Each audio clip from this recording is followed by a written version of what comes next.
They used the long ball from Jeff Blauser and David Justice as they won their third straight.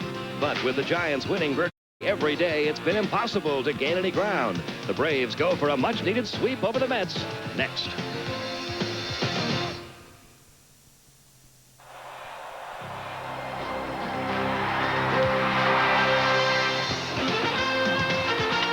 There's a drive, deep left field. Back goes Nixon to the wall. He caught it. Unbelievable. Kiss this one goodbye. It's a slam. And down the stretch he comes. Here's a Braves win. Braves win. Braves win. Braves win. Braves win. Hi, everybody, and welcome to Shea Stadium for the final game of the three-game series between the Atlanta Braves and the New York Mets. I'm Pete Van Weeren along with Skip Carey. For a change, the San Francisco Giants haven't already won their game today. In fact, the San Francisco Giants are idle. So, Skip, if the Braves are to continue to try to put a little pressure on the Giants, they're just going to have to go out there and try to keep on winning. It's really been a frustrating time for the Atlanta team. Since the All-Star break, the Braves are 18-8, but so are the Giants, and you can't pick up any ground that way despite playing great baseball. So you're right. John Smoltz, the pitcher, who needs to come up with a good one for the Atlanta team this evening. And one interesting note on John Smoltz, Greg Olson still bothered by a sore right forearm. That's his regular catcher, Damon Berryhill, will be behind the plate tonight, catching John Smoltz. Back with the rest of the starting lineups and all the action from New York right after this.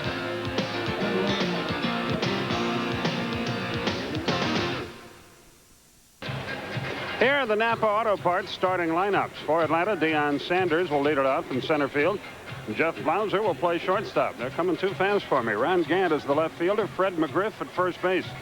David Justice will bat fifth in right field. Terry Pendleton is the third baseman. Damon Berryhill will catch and bat seventh. Mark Lemke at second base hits eighth, and John Smoltz will do the pitching. Here's a look at the Mets defensively. That's a very young and fast outfield. Tim Bogar has impressed us at shortstop. Bonilla took a lot of ground balls at third base. He has been primarily an outfielder since he got over here. And on the hill is Dwight Gooden. He's still a good one. He's battled back from all sorts of problems, including arm problems. You see his numbers this year: 1-0, lifetime 8-4 against the Atlanta team, with an earned run average of 3.10 against the Braves. In the other baseball, the Phillies won again. They beat Montreal 7-4. Colorado over Los Angeles 4-1 the final there, and Houston beat San Diego 5-3 the final in that game. By the way, Dave Hollins of the Phillies, another home run, his 13th of the year. In the American League, Minnesota slowed down Toronto 9-2 the final there. Detroit pounded Baltimore 17-11. Detroit scored 47 runs in that series. Cleveland 8-6 over Milwaukee. That game went 11 innings, and all the other action will be tonight. The Giants are idle tonight. They play in Chicago tomorrow. Deion Sanders ready to lead it off, and here's a quick look at the umpires.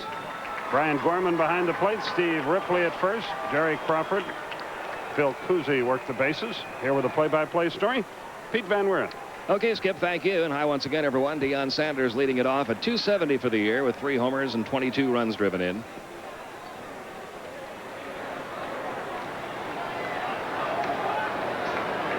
And Dwight Gooden ready to go to work.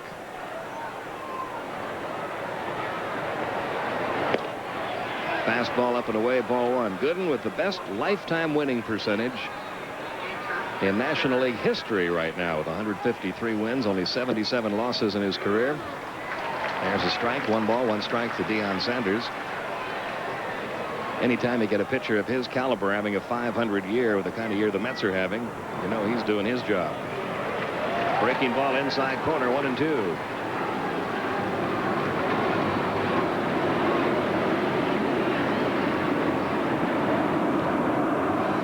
Ball fouled off. Still a ball and 2 strikes on Deion Sanders.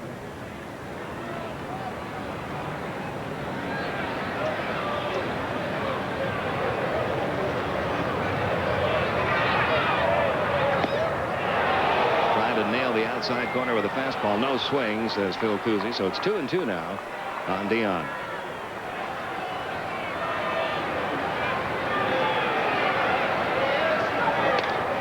Line drive by Eddie Murray into right field for a base hit, and Sanders aboard to start the game.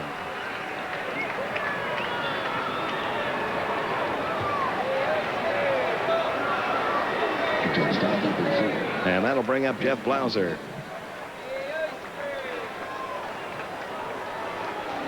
Jeff, a home run last night, hitting .293 for the year now with 11 homers, 46 RBIs. If you look up and down this entire Braves batting order, almost everybody in a little bit of a slump of varying lengths. Dion just 5 for his last 28 after that base hit. Blauser just 8 for his last 48. We've got Gant 5 for 24, McGriff 3 for 20, Justice 2 for 19. Damon Berryhill 5 for 35, Mark Lemke 2 for 16. So the Braves offensively not doing a whole lot recently, but still winning their ball games.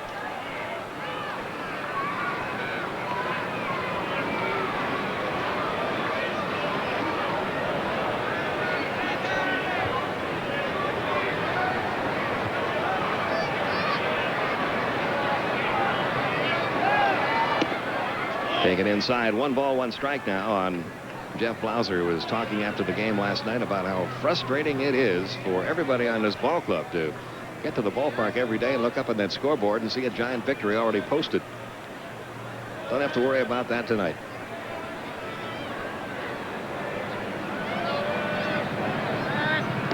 Almost threw that one by Eddie Murray.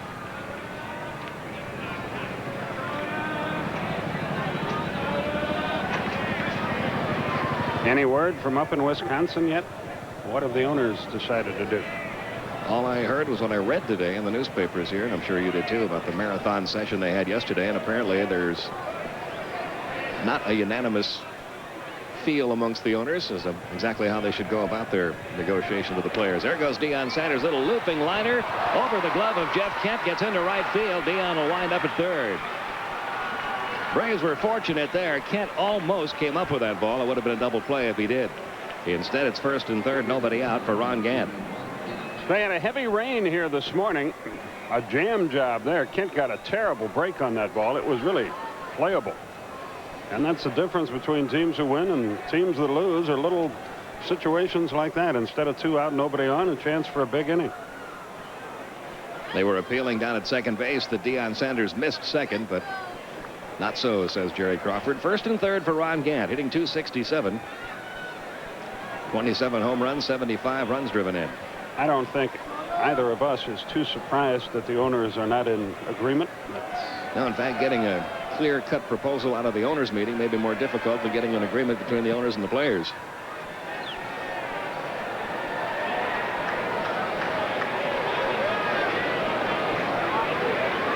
Now the appeal is going to come down at second. They had to wait till time was in, and again, Jerry Crawford, who ruled safe when time was out, rules safe when time is in. Now, wouldn't it have been just as easy there for Crawford to say, don't even bother? He touched second base. They'd worry about saving time. That would have handled it nicely. Here's another look. He's all over the base with his left foot. Gant backing away from a breaking ball that backed up on Gooden. Ball 1 to count.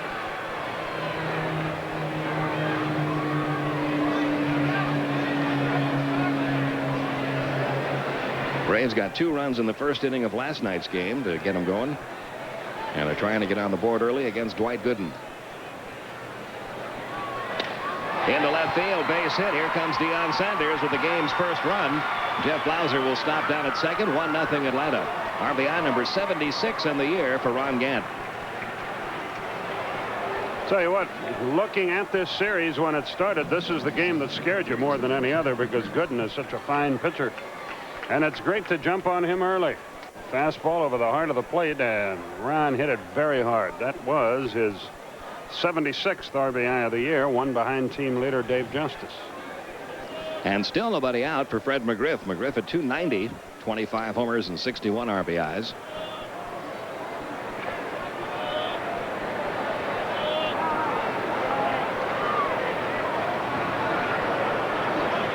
In his career against Dwight Gooden, 6 for 22, but no homers among those 6 hits.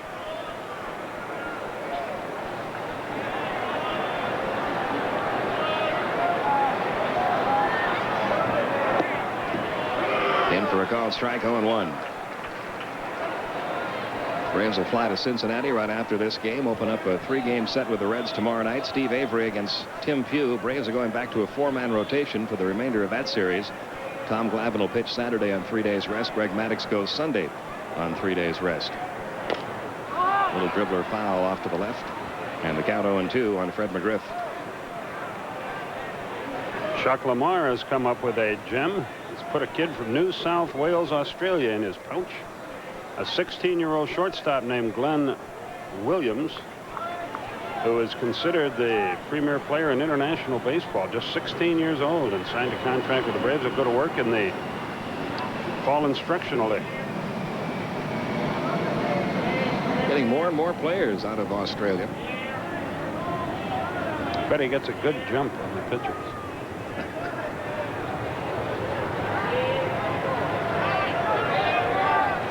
Here's the 0-2. And that's all for McGriff. The breaking ball gets him. First out of the inning. First strikeout for Dwight Gooden. That'll bring up David Justice. Well, the breaking ball that hung high and almost beamed Ron Gant. Now he got the breaking ball the way he normally does. Look at the bottom drop out on that baby. And David Justice will doubtless be looking for a similar pitch here. Justice now 263, 27 homers, 77 RBIs, and that 27th home run hit here last night traveled an estimated 428 feet, hitting off the lower portion of the scoreboard in right center field here at Shea.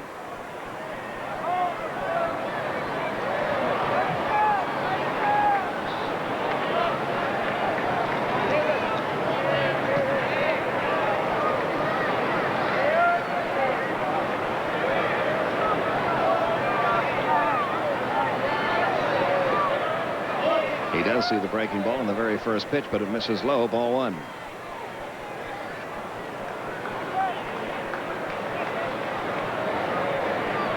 How about the Colorado Rockies sweeping the L.A. Dodgers in a 4-game series at Dodger Stadium? The Pope just landed in Denver. Do you think there's a cause and effect there? It could be. Into center field, coming hard, Ryan Thompson. He just did get there for the catch, throwing back to second. He missed it badly. Again, the Braves fortunate, because Blauser was well off the bag at second. Ryan Thompson just picked out the wrong guy to throw to, I think. Well, he threw to the second baseman instead of the second base. That was his mistake. He made a perfect throw to the second baseman. Jeff got hung up in no man's land. He thought the ball was going to be caught, and he's a dead man here if the throw comes to the shortstop. He just picked the wrong guy, as Pete said. Sort of embarrassing, I would think.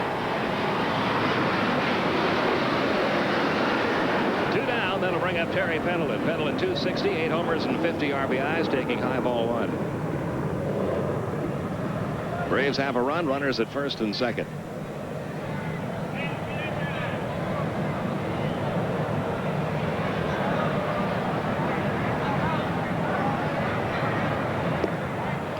Over but low, 2-0. The count on Terry. Don't the Mets remind you of us about 4 years ago? Yes. And I'm not knocking them. It's just they're having that kind of year, except we didn't have all the off-the-field problems that they have suffered through. A lot of young players, and like you were saying early in the inning, just little things. If you make the right throw there, you got a double play, you're out of the inning. Get a better jump on the ball hit by Jeff Blauser. Double play, you're out of the inning. Down the left field line by Pendleton, just foul. And the count 2-1.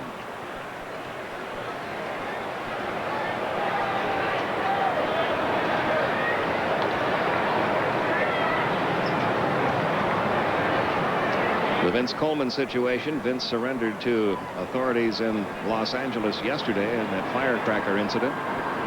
He was released on $5,000 bail. The trial has been postponed until October 6th. And the Mets are expecting Coleman to rejoin them tomorrow.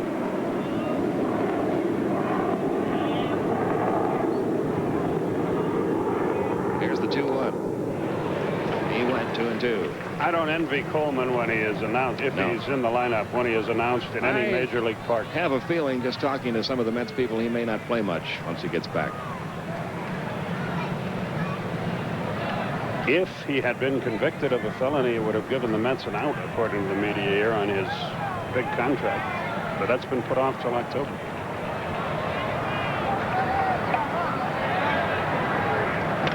On the ground, deep short, and by the shortstop Bogar into left field. Blauser around third heading home. He'll score without a throw. And it's 2-0 Atlanta. RBI number 51 for Terry Pendleton.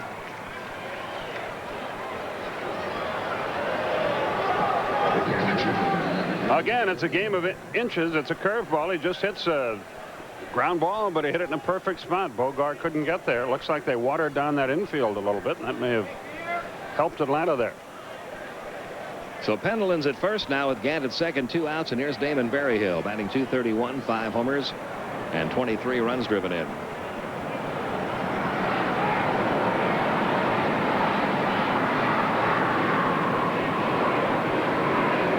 There goes Gant. The breaking ball cut on miss. The throw to third is late.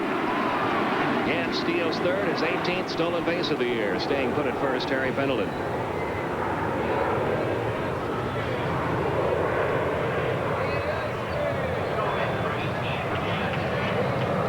You see, he had a terrific jump, and Hundley took a lot of time getting the ball out of his glove. If he unloads in a hurry, he's got him, or has a good chance at him in any event. That has been the one knock against Dwight Gooden throughout his career. He does not do a very good job holding runners. Has that long time between starting his delivery and completing it, all the way back to the days of Gary Carter, who was being blamed for a lot of the bases stolen against the Mets when he was a catcher here. He pointed out that the pitchers at that time, Gooden among them, didn't hold runners very well.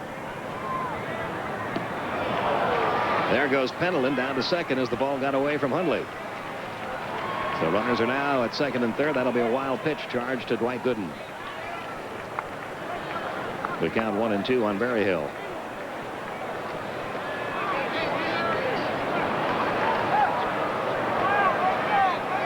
But what else can happen to the Mets in this inning?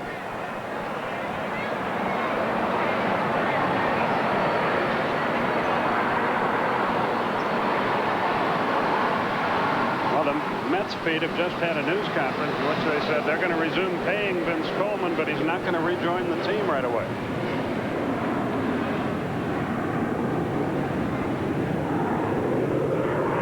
A couple of conversations I had with some of the Mets people yesterday indicated that even if he did rejoin the team, they're going to stick with the kids for now. Trying to get ready for next year. That's all for Barry. And that's all for Atlanta here in the top of the first. But the Braves get on the board, stringing together 4 hits for 2 runs. It's 2-0 Atlanta after a half inning.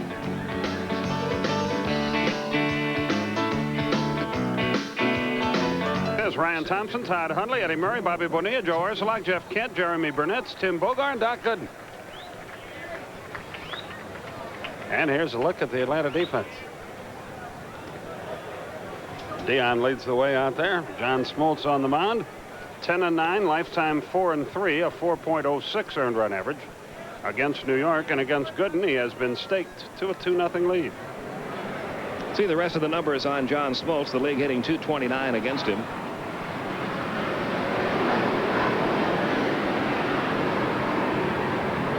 It'll be Ryan Thompson, Todd Hundley, and Eddie Murray due up here in the bottom half of the first.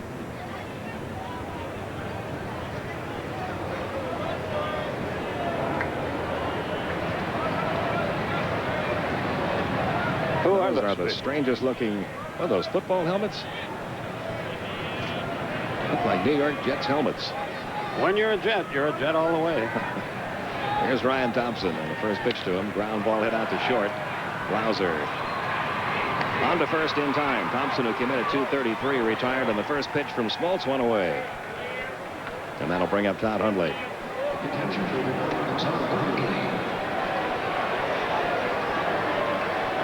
Hundley at .214 for the year. He has 8 home runs, all of them as a left-hand batter. In fact, almost all of his playing time since Dallas Green took over as Mets manager have been as a left-hand hitter. Charlie O'Brien catches against the lefties.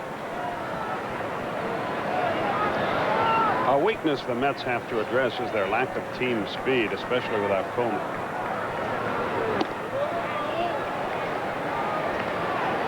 Their starting lineup tonight just has 16 stolen bases. I know they've called some kids up, but well, they can't run at all. On the ground weakly toward first, McGriff will field and quickly 2 are down here in the bottom half of the first inning. Well, this team was built with I think I thought of it being a team that was going to score a lot of runs because of guys like Eddie Murray and Bobby Bonilla in the middle of the batting order, Howard Johnson. But it just hasn't meshed. They've had injury problems.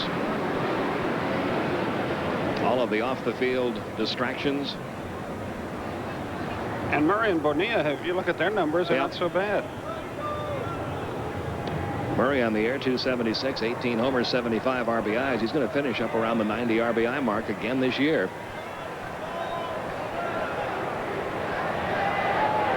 Must be a little tough, though, when the owner of the team says you should be a designated hitter. That does not augur particularly well for your future if you're a National League player. And he may be a DH by September 1st. A lot of American League clubs expressing interest in Murray, but from what I understand, the waiver courtesy that general managers normally give to one another as they try to make deals this time of year is not happening this year. A lot of claims are being put in to block claiming a player on waivers or making a deal having a player clear waivers. And you can understand why. A team like the Boston Red Sox tries to get an Eddie Murray. Those other teams that are trying to beat out Boston in the American League are going to try to stop them from getting him. There's a ground ball out to second, backhanded by Lemke. And a very easy start for John Smoltz. He gets the New York Mets 1-2-3. And after one, it's 2-0 Atlanta.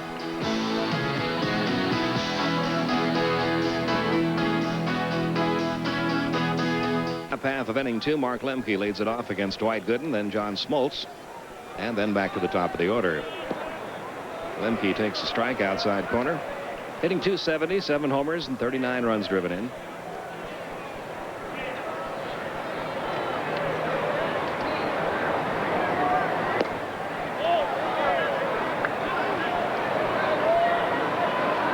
Lemke needs just 2 more hits to pick up his 100th hit for the first time in a single season at the major league level. There's the 1-1. Couldn't stop on a high fastball. Gooden gets a lot of strikes still with that pitch.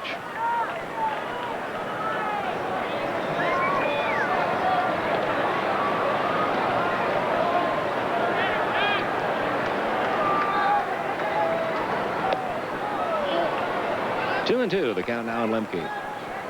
Pete mentioned the 100 hits. He's got a couple of things that you can see how much he has improved. And that's back out of play. Still 2 balls, 2 strikes.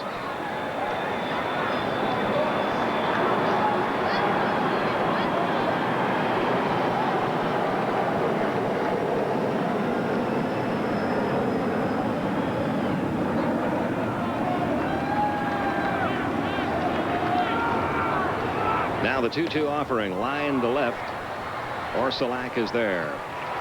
1 gone in the top of the second. That'll bring up the pitcher, John Smoltz. Pete, while you were laboring away here last night, I got to take the family to see Miss Saigon, which is a terrific play. But I asked one of the musicians, we were sitting right by the pit, what the Mets score was. Nobody had ever asked him that before. Bogart on to first in time, 2 down. I don't imagine that question gets asked much anywhere this year. Including out here in Flushing. Biggest cheer of the night last night at Shea Stadium came when they showed the Yankee highlights on the screen out in left center field. They were beating up on Boston. And that drives these people to distraction up here. They don't understand that if they do their own jobs and win, they'll draw, they'll do just fine, and so will the Yankees if they do their jobs. They keep thinking they have to win the fans back. The only way you do that is by playing good, solid, aggressive baseball and trying to keep your players out of jail and stuff. Deion Sanders, 1 for 1, came around to score the first run of the ball game back in the first inning. After singling to right field, takes low and away, ball 1.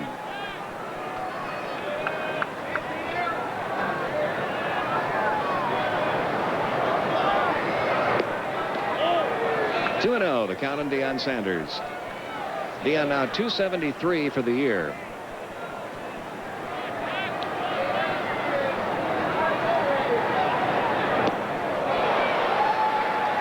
Two balls and a strike. 2 men out, bases empty. 2-0 Atlanta, top half of inning 2. What's your gut feeling? Is there going to be a strike? I don't think so.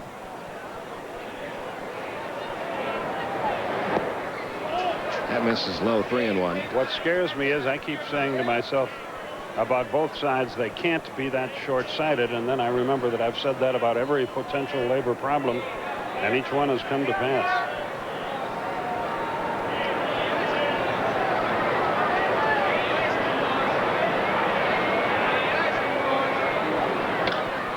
On the ground toward second, Kemp over to first in time. It's a 1-2-3 inning. We'll talk more about the potential strike situation in the next half inning. Still 2-0 as we go to the bottom half of the second.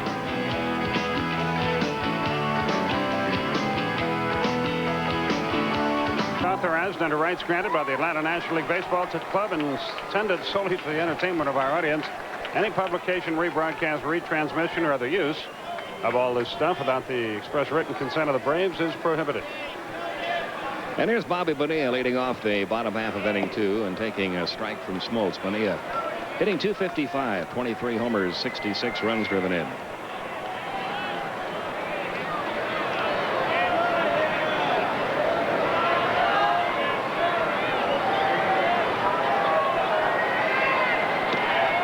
One ball, one strike. Back to the strike situation. One of the reasons I think that there might not be one this year, for the first time, whenever there's been the confrontation between the players and owners, I've seen the Players Association give the owners a way out of a strike. There was a quote in one of the New York newspapers here yesterday from Donald Fear, the executive director of the Players Association, saying, I can't quote it exactly, but something along the lines of, if the owners give us some time to study their proposal. Here's the 2-1 pitch first to Bonilla. Fly ball left field. It's deep. Ron Gant back to the wall, and this ball carries out of here. That ball just kept on going, and Bobby Bonilla has his 24th homer of the year. It's 2-1.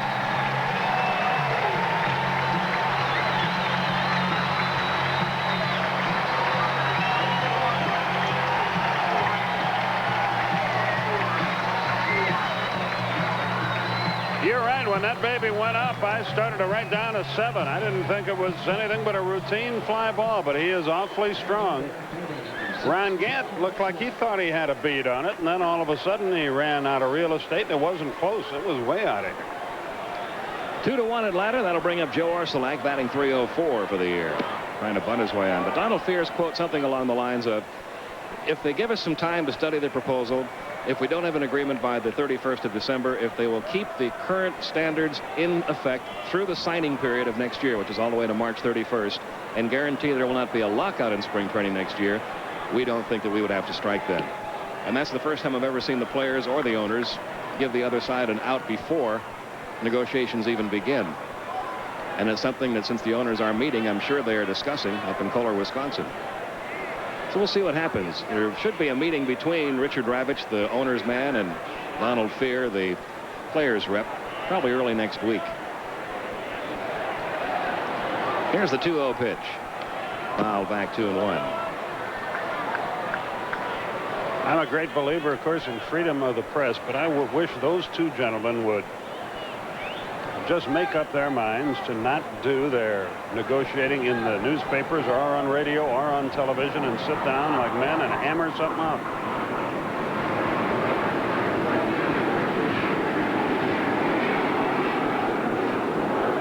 Here's the 2-1 to Orsulak.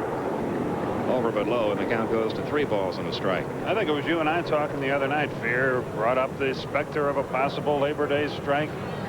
And then the owner's man, Ravitch, said, I think they're bluffing, and all that does is inflame an already volatile situation.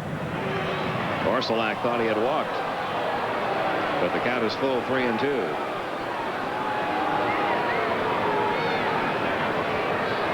Well, we'll umpire it together. That's a strike, isn't it? At the knees, I thought. Looked like Brian Gorman made a good call there. 3-2, the count on Orsulak. He's still upset.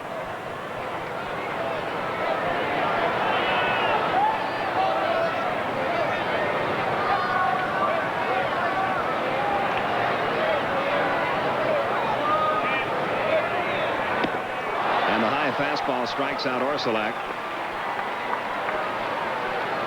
First strikeout of the game for Smoltz. That might have been ball 4. It might have been up. Let's see. Yeah, I think he walks on that ball. One away, and now the second baseman, Jeff Kent. Having a pretty good year, and he's been especially hot lately, hitting .457 over his last 9 ball games. That one got away from Smoltz all the way to the backstop. Ball 1.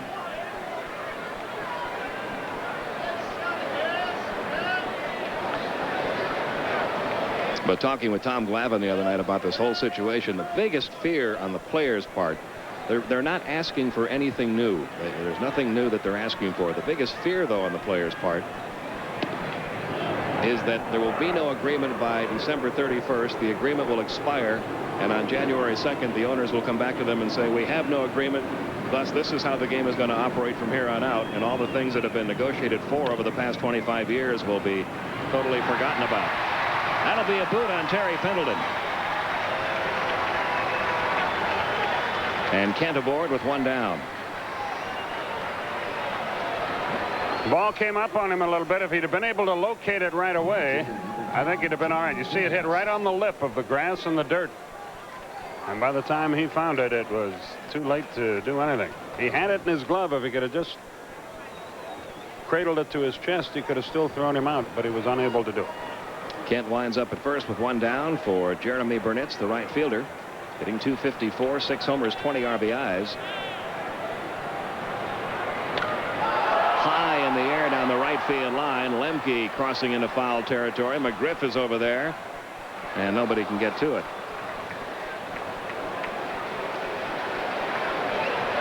You know, you said the players aren't asking for anything more. Well, there's a good reason for that. There's absolutely nothing more they could get. They've got. You're right. Everything. You've heard us talk many times before, and if you followed the Braves for the last few years, you were able to witness Ron Gant have a couple of those 30-30 seasons, 30 home runs, 30 stolen bases. Burnitz had a 30-30 year 2 years ago at Double-A. And Williams scored 31 homers, 31 stolen bases.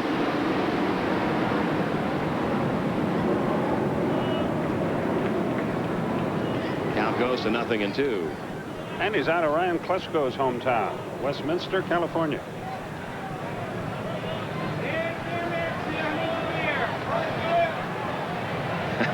Did you hear that fan down below just now? No. Heard a guy yell cold beer. That got my No, attention. not that one. Only at Shea will tell you what he said. Right now, he said, Burnitz, you're new here. We'll go easy on you for a while.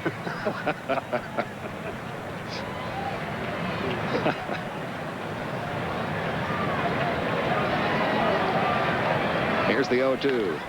Down the right field line again, but foul. And the count remains 0-2. Wonder how many young players seriously have been ruined by the pressures of trying to play here. I can give you some personal experience. The top 2 farm clubs of the Mets are located in Norfolk, Virginia, AAA, and Binghamton, New York, AA. I worked in both those cities when I was working in the minor league, and there is no comparison as to atmosphere to what you encounter when you're here. That's all for Burnett's second strikeout of the inning and of the game for John Smoltz.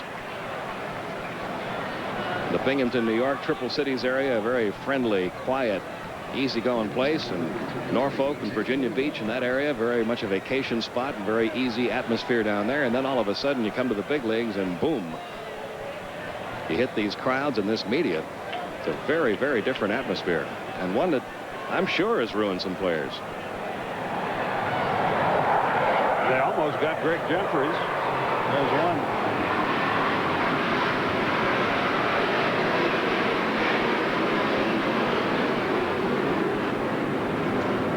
That's a nice little feature, too, the airplane deal. It's even gotten some veteran players. Remember when Ed Whitson came to New York? Yeah. 0-1 the count on Tim Bogar. And when Bob Watson came to us from the Yankees, I remember him talking about, oh, man, is this a relief?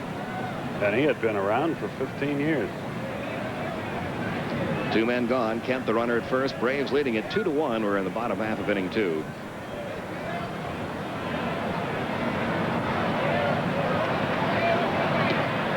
Inside, 1 ball, 1 strike.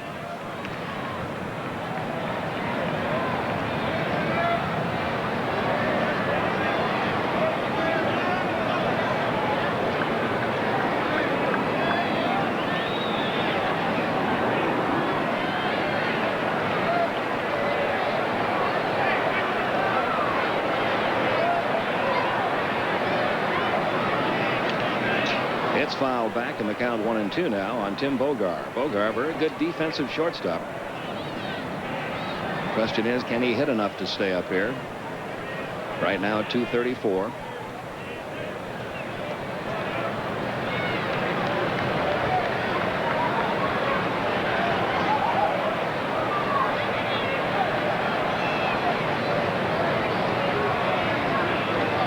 Runner going on the 1-2, a little looping liner to the left. Ron Gant is there, and that'll do it for the Mets in the second. They get a run on a Bobby Bonilla homer, and at the end of 2, it's 2-1 Atlanta.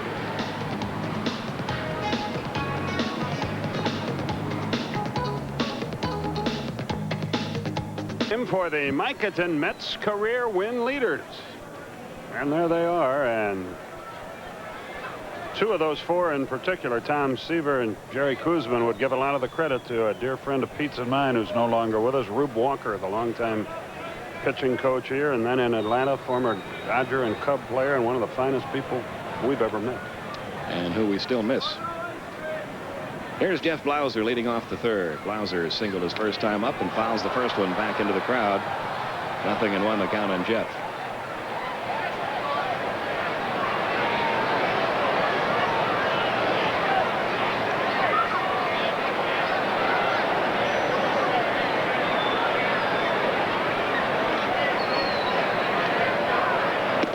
There's the breaking ball for a strike. 0-2 on Blauser. Blauser, Gant, and McGriff do up here in the top of the third. 2 runs, 4 hits for Atlanta. 1 run, 1 hit for the Mets.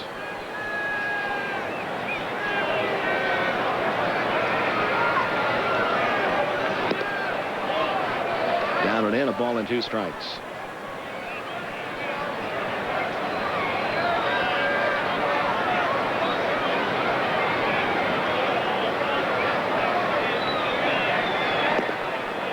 Two and 2.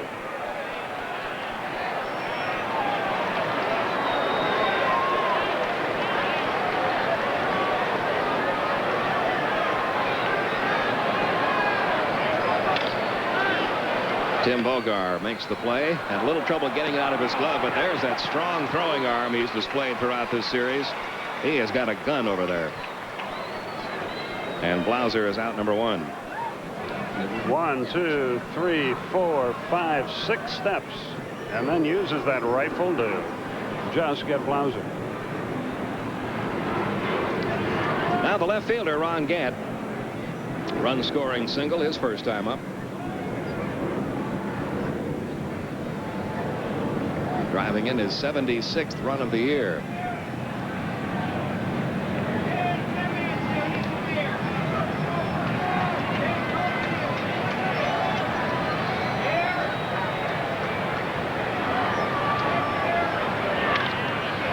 Again to Bogar. And 2 are out quickly here in the top of the third. And that'll bring up Fred McGriff, who was a strikeout victim his first time up.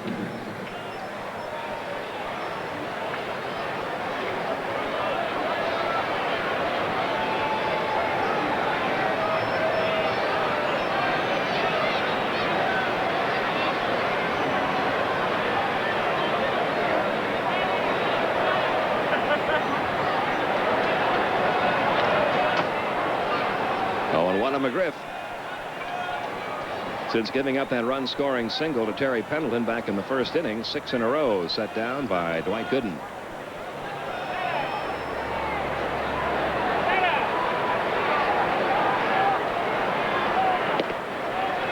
Outside corner for a strike, 0-2.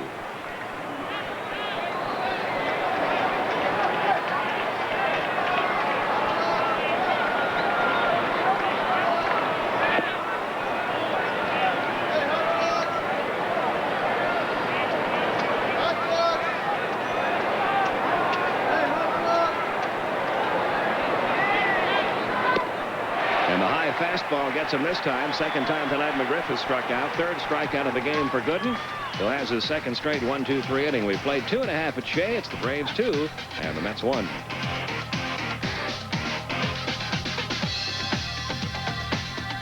Leading at 2-1 today was round 1 of the 75th PGA Championship. Scott Simpson has the lead. Lanny Watkins a stroke back. Dudley Hart and Richard Zokol 2 strokes off the lead. Round 2. from the Inverness Country Club in Toledo, Ohio comes your way at noon Eastern time tomorrow on TBS. And coverage will continue all weekend with golf action at 11 a.m. Eastern Saturday, 10:30 a.m. Eastern Sunday, right here on TBS. We go to the bottom of the third. Here's Skip Carey. Okay, Pete, thanks. Dwight Gooden leads it off and misses a breaking ball by about a foot, 0-1. And happy birthday, by the way. Thank you. Thank you very much. Forgot to mention that you were the birthday boy tonight. Yeah, I've set a new record. I've tied my father. Now we're the same age. The 0-1 pitch. Same result, same pitch. It's 0-2. Gooden, a pretty good hitter ordinarily, but he hasn't looked so hot so far.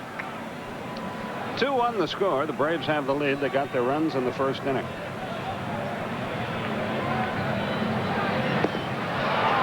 Three straight curveballs. That takes care of Gooden. One away. The top of the order will come to the plate. Very creative for New York Mets fans after the bleach spraying incident that Brett Saberhagen finally admitted to. Instead of bags over their heads, bleach bottles on their caps. They're not trying to whitewash that situation. One out, nobody on. Ryan Thompson grounded to short his first time.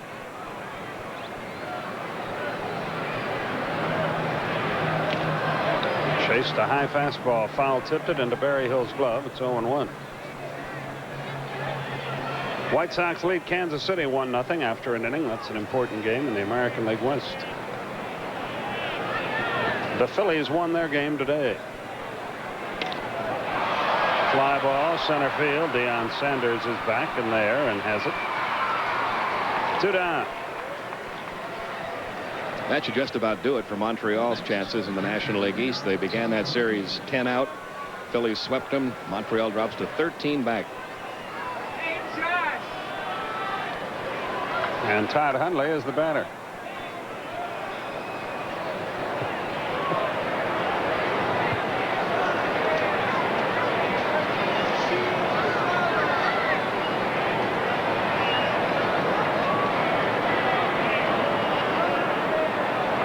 And the pitch to Hundley.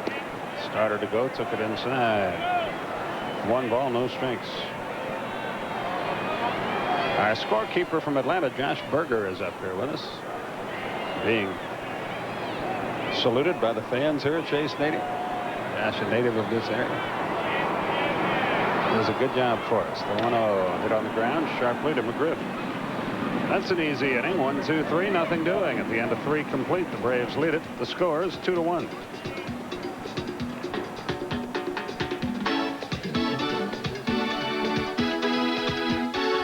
Phillies beat Montreal 7-4. Colorado completes their sweep of the Dodgers 4-1. Houston a winner 5-3 over San Diego. Cubs leading Florida.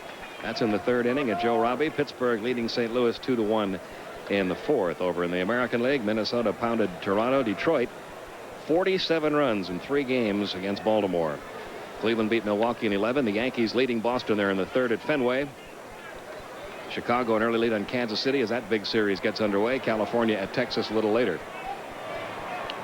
It's going to be a short night for the Cubbies. They fly home and then have an afternoon game tomorrow against the Giants.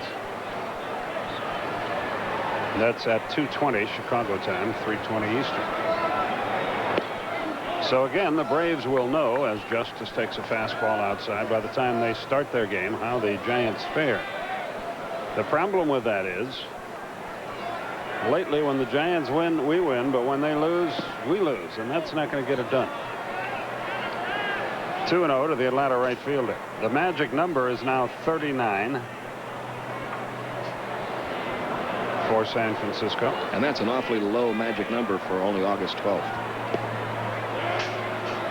There's the strike. Justice can't believe it. It's 2-1. Several hitters have complained to Brian Gorman. And most of the complaints have been over calls around the knees.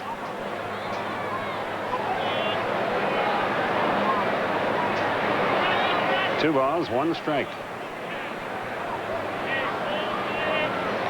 If in their final 47 games, I know this is all numbers, but I think it's meaningful.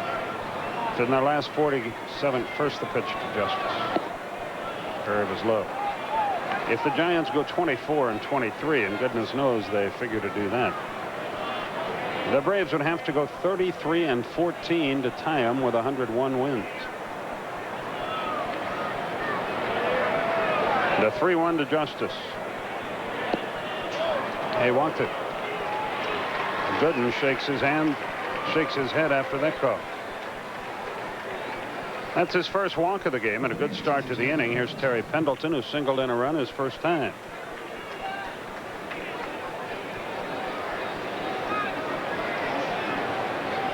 Pendleton takes a look at his third base coach, Jimmy Williams, before he stands in there. The RBI for Terry was his 51st of the year. The other one was driven home by Ron Gant with a single to left. It was his 76th. Runner at first, nobody out.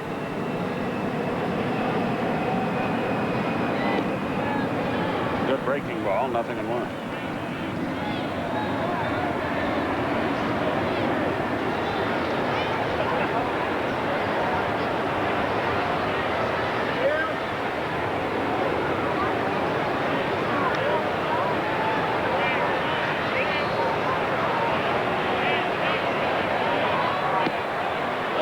Ball outside.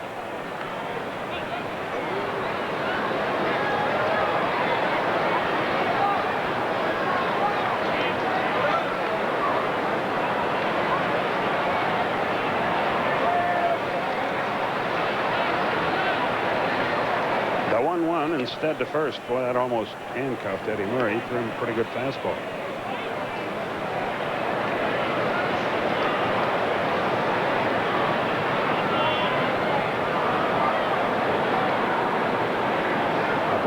Strike. David just 3 out of 8 in the stolen base department, but that's more fearful, I think, of a hit and run with Pendleton at the plate. He handles the bat extremely well. In his career, Terry is 18 out of 72 against Doc Gooden. 3 of those hits home run.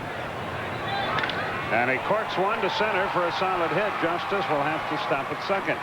But the Braves have something going here in the 4th. Runners at first and second and nobody out. And Damon Berryhill will stand in.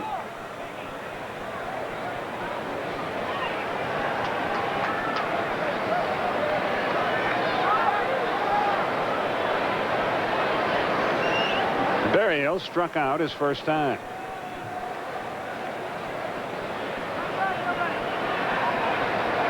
The lower end of the order will try to do some damage here. Berryhill, Lemke, and Smoltz. We are in the 4th. It's 2-1 Atlanta. On the outside corner at the knees, 0-1.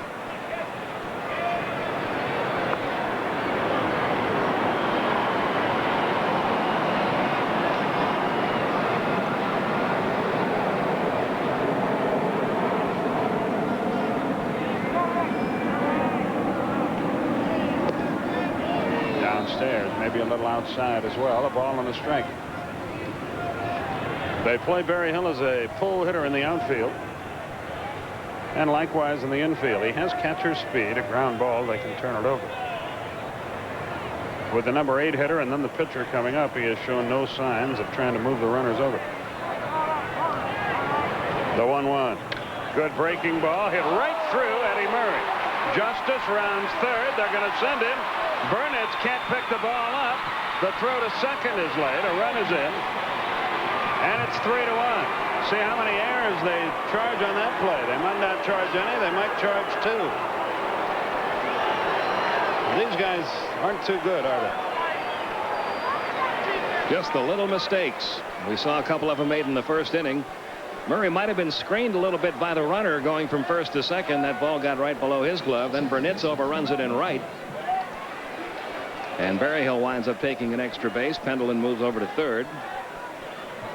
And Justice scores to make it 3-1. They are charging 2 errors. 1 to Murray, 1 to Burnitz. No RBI on the play.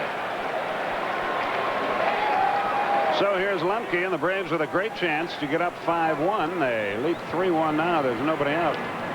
He fouled it off his body at home plate. It's 0-1.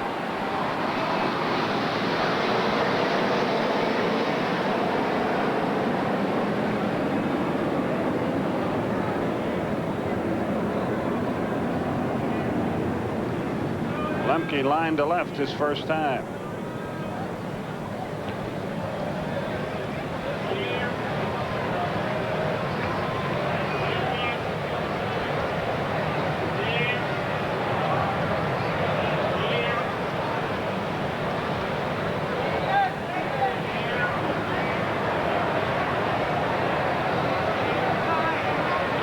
Infield comes in.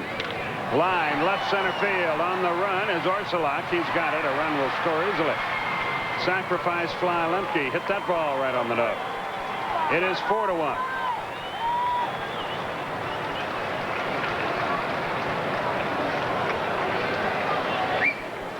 And John Smoltz will have a chance to help himself.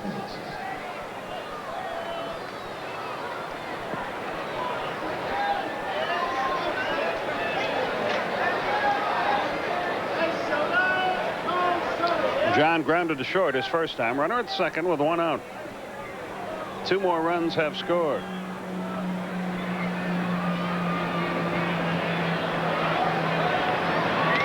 Curve line to right.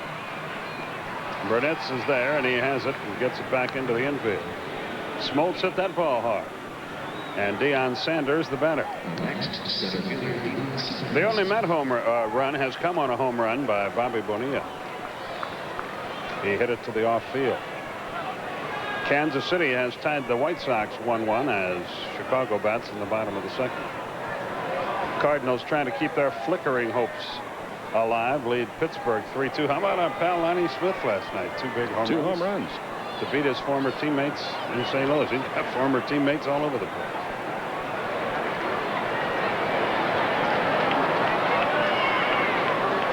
Sanders singled and scored in the first, grounded out in the second.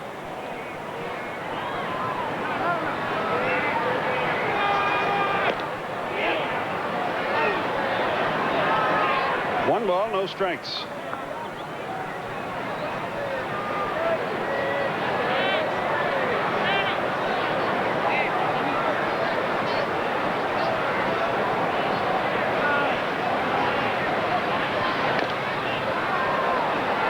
Past first base coach Hank Corrales. And the count evens at a ball and a strike.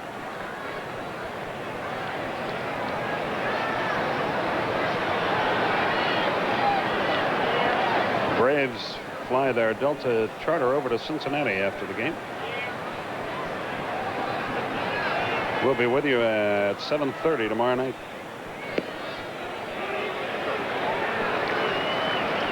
Pitching matchups in that series. It'll be Steve Avery against Tim Pugh on Friday. Tom Glavine against John Roper on Saturday. And Sunday night, Greg Maddux against Jose Rijo. And we'll televise Friday and Saturday. Sunday is what? An ESPN game, I guess. Right. The 1-2. Sawed him off. Bogart should throw him out. He does, and the inning is over. A tough one for Doc Gooden. 2-run score on 1 hit. 2 costly errors and a runner left. We go to the bottom half of the 4th inning. Atlanta on top 4-1. We go to the bottom half of the 4th inning. Eddie Murray will lead it off for New York. So far, so good. 4-1 Atlanta.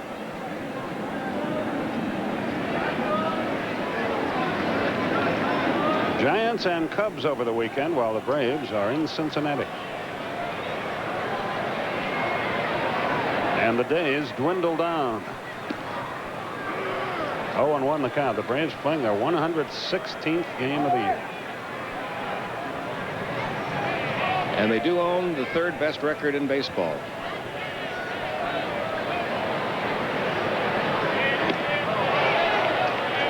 But that and about $4 will get you a medium cup of yogurt here in New York. Only the Giants and Phillies have better 1-loss records this year than the Braves. Nobody in the American League does. So we'd be in 2nd place even if we were in the Eastern Division. Though a little closer.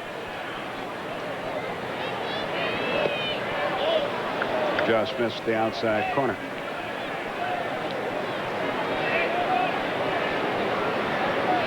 Braves have averaged 4 runs a game in John Smoltz 24 starts.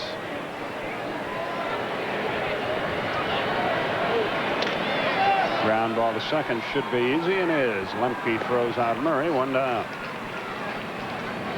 If the Braves were in the Eastern Division, where a lot of people feel they should have been all along, they would right now be 5 games behind the Philadelphia Phillies.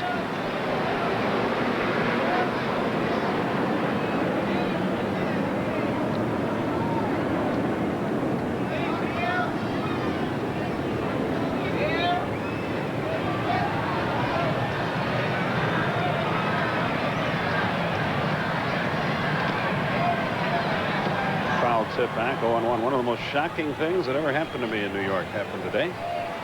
Went to lunch with my son Josh and our coordinating producer Glenn Diamond, and my dear friend and yours as well, Jiggs McDonald, the voice of the Islanders. Little chopper, that'll be easy. Oh, funny hop. McGriff, a good play, 2 down. That could have been disastrous. Came right off the lip, it appeared, of the cutout area where the grass meets the dirt. Right there. In fact, it hit right on the corner and then almost hit the bag as well. 2 out. But what shocked me about the whole thing, Glenn chose, so you knew it was going to be a deli. There was never much doubt about that. But he actually picked up the check. Our Glenn Diamond? You should have seen the moths flying around when he opened that wallet.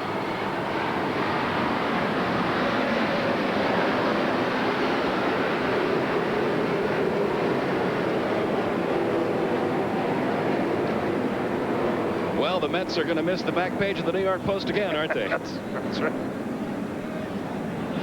He and McDonald had a lot of important Winter Olympic business to discuss, so you bean counters, make sure you okay that one when it comes down the pike back at the station of the pitch. High and outside. 2-0 the count.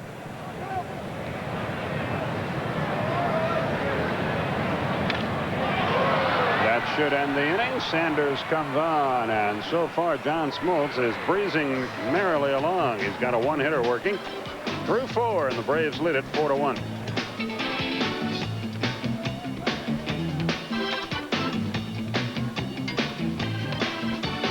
Here, and Jeff Blauser leads it off for Atlanta. 4-1 Braves is our score. Jeff, a key home run here last night. Hi, folks. Nice to have you with us.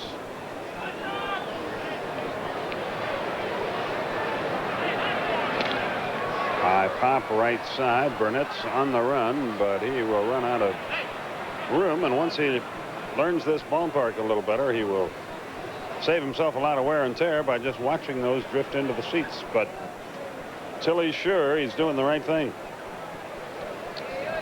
0-1 the count.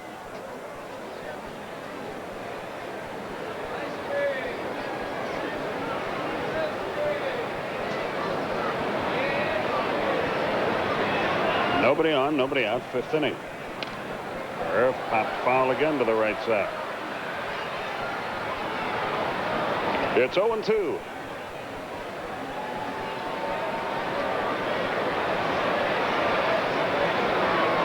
Mechanical genius Don Sutton and Joe Simpson will be over here. Worked the last half of the game.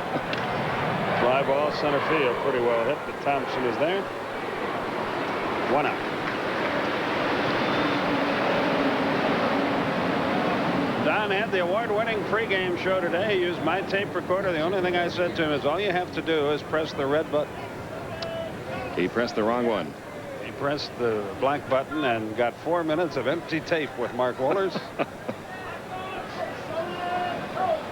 Here's Ron Gant. Pop foul back and out of play into the seats.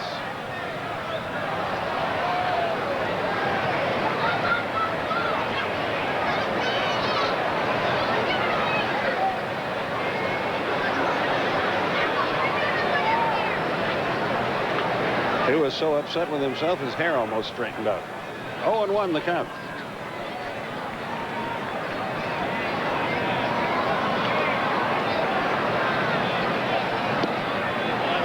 I told you what happened after the game Tuesday night, didn't I? To Don, a fan walked up to him and said, you know, you look a lot like Don Sutton. Don said, a lot of people tell me that. And he said, yeah, but you're not him. I watch all those games, and the guy on TV is a lot older. The 1-1. Up the middle. Can't get there. So Gant is aboard with his second hit of the night. Gooden has surrendered 6 hits. You know the color red that those Monero's tomatoes are down in West Palm Beach? Don's face just a shade darker than that after that comment by the fan. Runner at first, 1 down. Pete Van Weer and Skip Carey with you. And the news is good if you're a Braves fan. It's 4-1.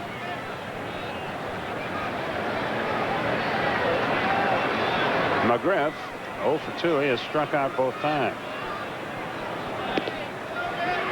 On the outside corner, he's seen a lot of heat from Gooden.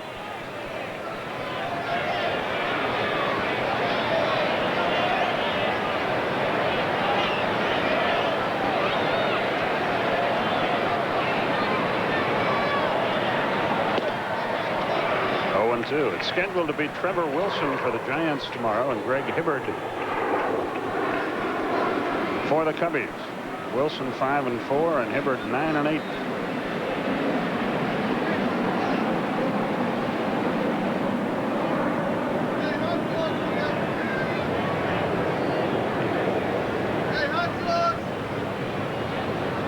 Not only is McGriff seeing a lot of fastballs from Dwight Gooden, but they've all been in the same place, up.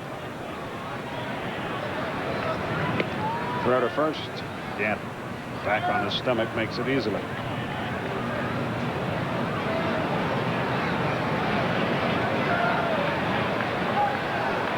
The left-hand hitter stands back in. Pitch out, nothing happening. Gant stole third earlier in the game. It was his 18th stolen base of the year. He'd like to get it to 30 again if he could. But that's going to take some doing this late.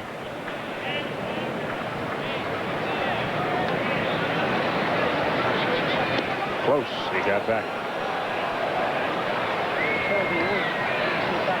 The Yankees lead Boston 1-0 after 3 in Fenway.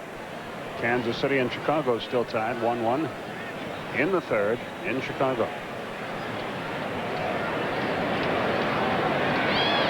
Curve bounces up there. 2-2 the count. Cubs 3-1 over the Marlins. They're in the top of the 5th.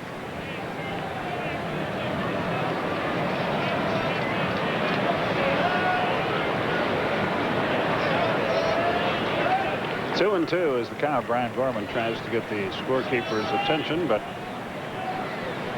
fails. Now he gets it straight. Runner goes.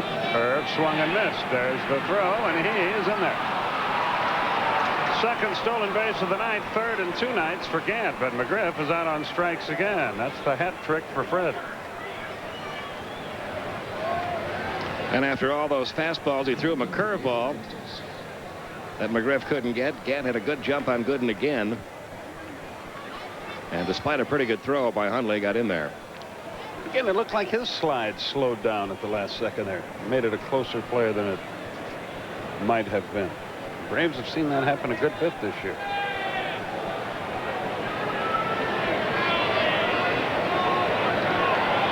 Well, we need a 2-out hit from David to increase the lead, which is now 4-1. Good curveball, 0-1. Gooden isn't the overpowering pitcher he once was, but he's still plenty good. And after all he's been through in his career, it's going to really be tough for him here.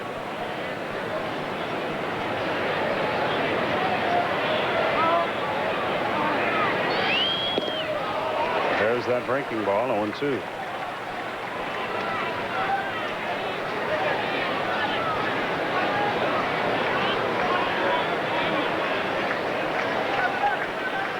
Boy, when he came up, it looked like he would never lose. He had as good a stuff as you'd ever seen. He signed for 1 more year here through the '94 season. And by then, if he stays healthy, You wonder if the Florida Marlins, he's from Tampa, if they would be interested in his services and if he would be interested in heading back toward home.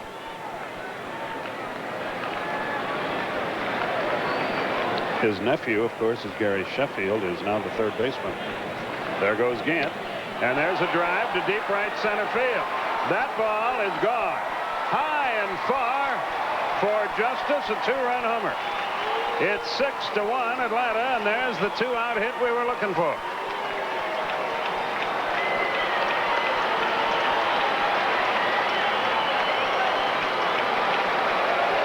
For David, number 28, and he now has 79 RBIs. He is cooking. And that ties David's career high for home runs. He hit 28 home runs his rookie year back in 1990. Not quite as deep as the one he hit last night, but deep enough.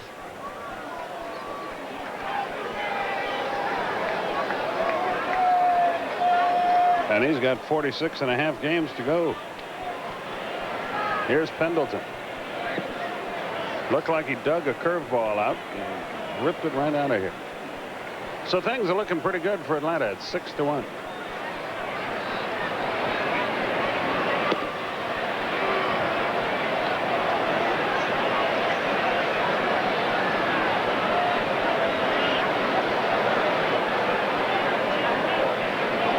Ball and a strike.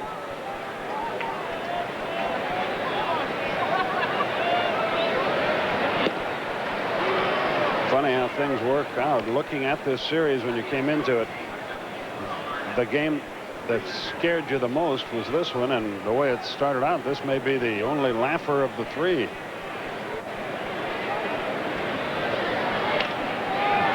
On the ground to third. Bonilla has it. Throws him out, and the inning comes to a close, but not before the Braves add 2 runs on 2 hits. Justice's homer, the big blow. We're halfway home with the score, 6-1 Atlanta.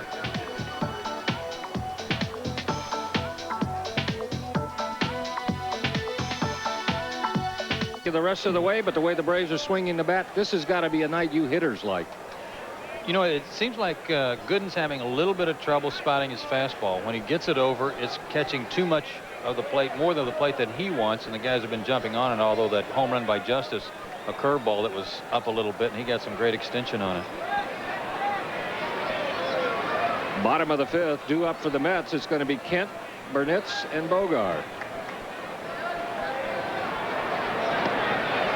First pitch is a ball, and it's 1-0.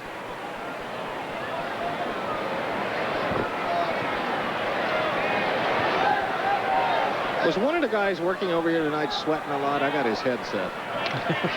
That's popped up on the right side, shallow right field.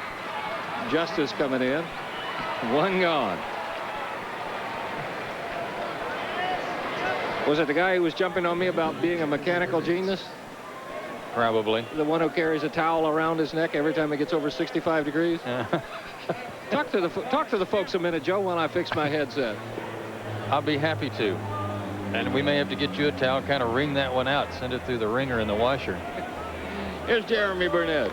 He takes a ball from John Smoltz, 1-0. 6-7-1 for the Braves. The Mets, 1 run, 1 base hit. That you could chop up into a lot of singles. A long home run opposite field by Bobby Bonilla. A couple of costly errors for the Mets.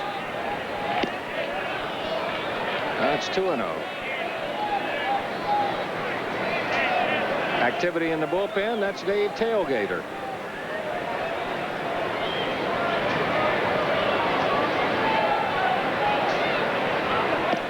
It's 3-0.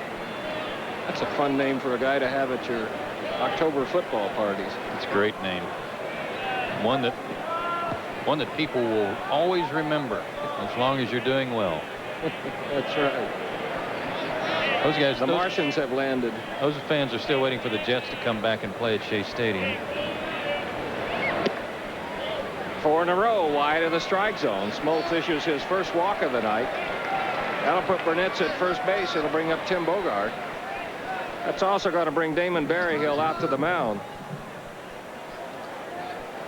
One of the few times tonight John's fallen behind a hitter. Last night Greg Maddux did a good job of getting ahead of hitters. Tonight John has done the same. Yeah, I was talking to Leo Mazzoni earlier, and I wasn't at the game last night, but he said that Greg Maddux had 29 first pitch strikes last night. That is amazing. I guess the Braves records, since they've been kind of keeping track of that, belonged to Charlie Lebrand and Tom Glavine. 25 was the number, but Maddux put on a clinic last night. There's a strike. It's foul back, and it's 0-1. I'll tell you, if you can't learn something watching Greg Maddux go out there, just by sitting and watching him, if you can't learn something from him, then you can't learn. Well, I think most folks around baseball know what a competitor Dallas Green is, and today he was quoted in the paper here locally as saying that Greg Maddux was maybe the fiercest competitor he had ever been around. Strike 2 to Bogart, and when you're around him, he doesn't seem like that. It's kind of like, you know, if they do his life story, Wally Cox will play the lead role. But boy, when he turns it up a notch when he steps out in the middle of the diamond, or when he plays cards, or when he plays golf. A little bit high, I guess, and it's 1-2.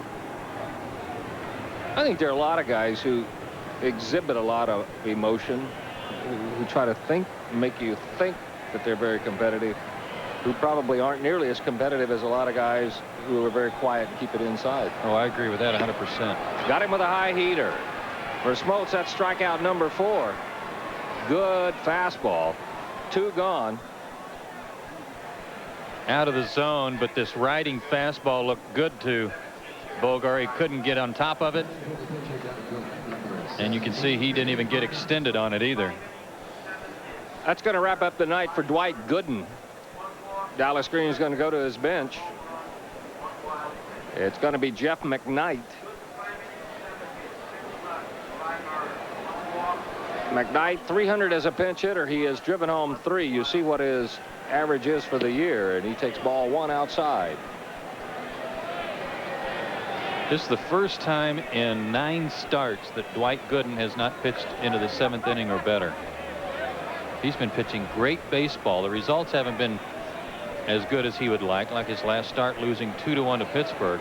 But this is very unusual for the Braves to do to him what has happened tonight. Smoltz again is high, and it's 2-0. Yeah, there are just some people you don't expect that to happen to.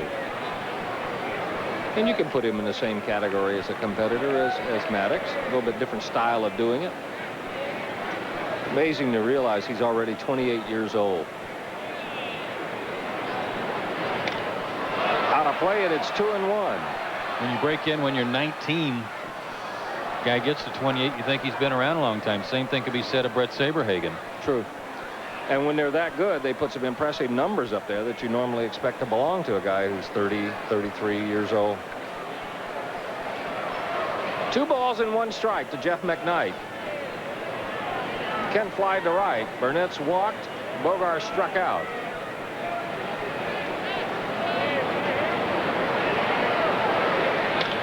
On the ground to Lemke. He's had a lot of chances. He'll take the short route to Blauser. And that'll wrap up the 5th inning. For the Mets in the inning, no runs, no hits. They did leave 1. A base on ball to Burnett's. We played 5 complete here at Shea Stadium. And it's the Braves leading it 6-1.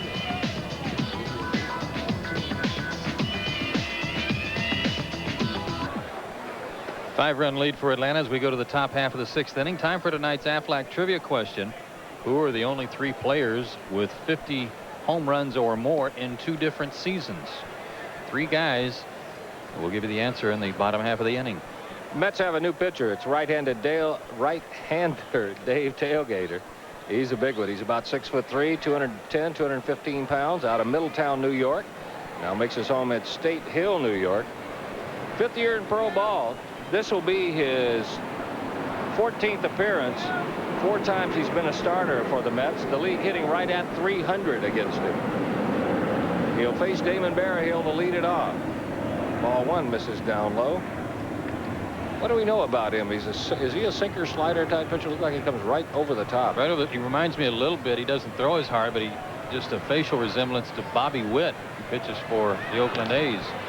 A little bit similar in his windup style too. Mostly a control type pitcher, though. He's got to get the ball over the corners. 1 ball, 1 strike to Berryhill.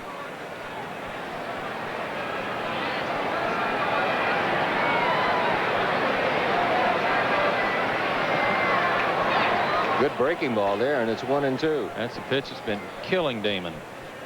That slow breaking ball that's not thrown for a strike, that dives right out there in front of the plate.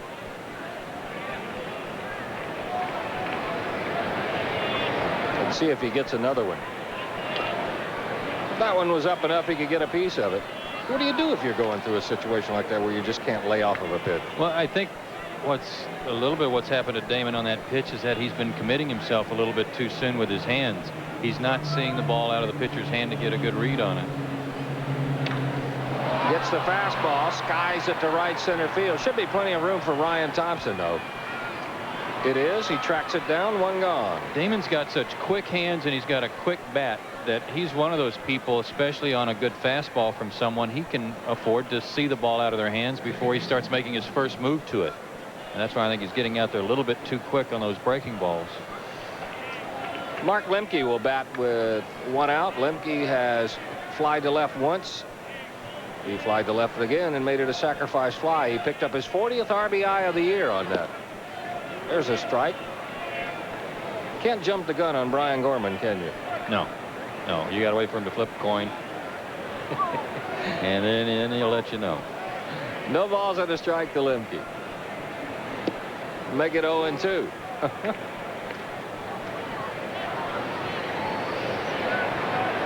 Well, tonight I know, Joe, is one of your absolute favorite days of the year. One of my 2 favorite days of the year. There's a fastball fouled out of play. Getaway day in New York. Getaway day in New York is one of the 2 best days of the year. Well, yesterday I went out and celebrated an anniversary too. Did you? 5 years ago I got fired, so. Oh. Found a real job. Yeah. Well, you're not getting out of town unscathed either, are you? Oh, no. I consider myself kind of fortunate, though. The 0-2 pitch to Lemke first. He lays off one in the dirt, and it's 1-2. I'm getting away this time, only losing a camera, so it's. Well, that's pretty good. It was paid for, so. Good thing it wasn't around your neck. It's true. 1-2 to Lemke. It may have been. Liner, one hop, or was it? Bogart's going to take no chances. He didn't wait for the call. He throws out Lemke. 2 gone, and here comes John Smoltz. Good swing his last time up. Smoltz did. Looked like he went up there looking for a pitch, got it, and hit a shot to right field.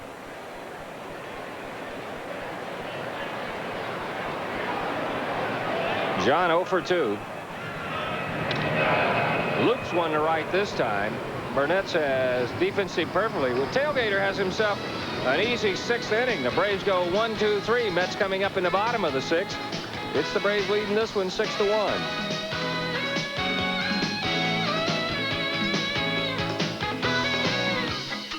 Sixth inning, and we will now give you the answer to tonight's Aflac trivia question. The only 3 players with 50 or more home runs in 2 different seasons. 1 man in attendance tonight. Ralph Kiner, who does part of the broadcasting work for the Mets. You know what? Our Hal Galima is coming up with some good questions this year. I like that one there. Contribute to one of those. That's, I guess, It's going to be top of the order. Ryan Thompson leading it off for the Mets here in the bottom of the 6th inning. 6 runs, 7 hits, and an error for the Braves. 1 run, 1 hit, and 2 errors for the Mets. 1-0 to Thompson. You'll recall he came over in that trade that sent David Cone over to Toronto last year. Thompson and Kent, a couple of good-looking young players. It seems like, though, I remember, Joe, that Thompson was the guy most talked about in the trade, but Kent looks like the guy developing the quickest. Right now, Thompson was the guy, I think, though, that was touted to have the most potential overall. The thing that's good for both of these guys is that they were more or less blocked by some very good players. Devon White in center field in Toronto. Roberto Alomar at second base for the Blue Jays. Pretty obvious that Kent was never going to have a future at second base as long as Alomar was there. So a good opportunity for both these guys. Good pitching sequence by John Smoltz. He takes care of the leadoff hitter. Give John 5 strikeouts tonight. And after struggling a little with his control last inning, comes right back here and gets the leadoff man. That'll bring up Todd Hundley. John told me after his last start against Montreal, where he had a 4-run lead early. The Braves, or not a 4-run lead early, I'm sorry, a couple of runs to work with. He got beat 8-2. That he said he approached it almost like a playoff game. He wanted that type of intensity. It didn't work out that way for him. But he said he feels like he's pitching as good right now as he possibly can, despite what his record says. Good to feel that way when you go out there. That's his split finger fastball right there. One of the few we've seen tonight. A good spot for the pitch, missed away. 1 ball, 1 strike. Hundley has twice tried McGriff at first base, and both times he's come up empty. Another split finger. Took John a while to settle on an off-speed pitch. He tried a number of things, a circle change. I think he started with that split finger to use as a changeup, not as really a strikeout pitch. He just uses it to kill the speed on it. Good fastball there. Popped up on the left side. Pendleton wants it. Waves off Blauser and makes a catch. 2 gone. 4 in a row set down by Smoltz, and it'll bring up Eddie Murray, who, I don't know about you, but this guy doesn't get enough notoriety, and I really don't think he has been appreciated and ballyhooed enough for what he has accomplished.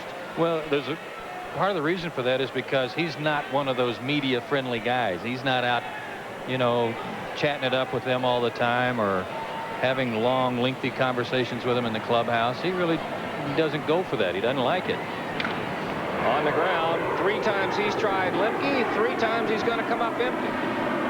Good inning in the 6th here for John Smoltz and the Braves. The bets go quietly and quickly. We played 6 at Shea Stadium, and it's the Braves on top 6-1.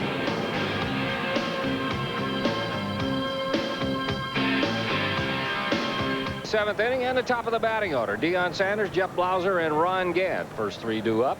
Braves on top 6-1. First pitch swinging down the right field line. Could be extra bases for Sanders. Good play by Burnett. And he drops the ball. Burnett's got over in a hurry, did his job. You're right. What happened on the other end? It'll be probably be a double for Deion Sanders. Great throw by Burnett.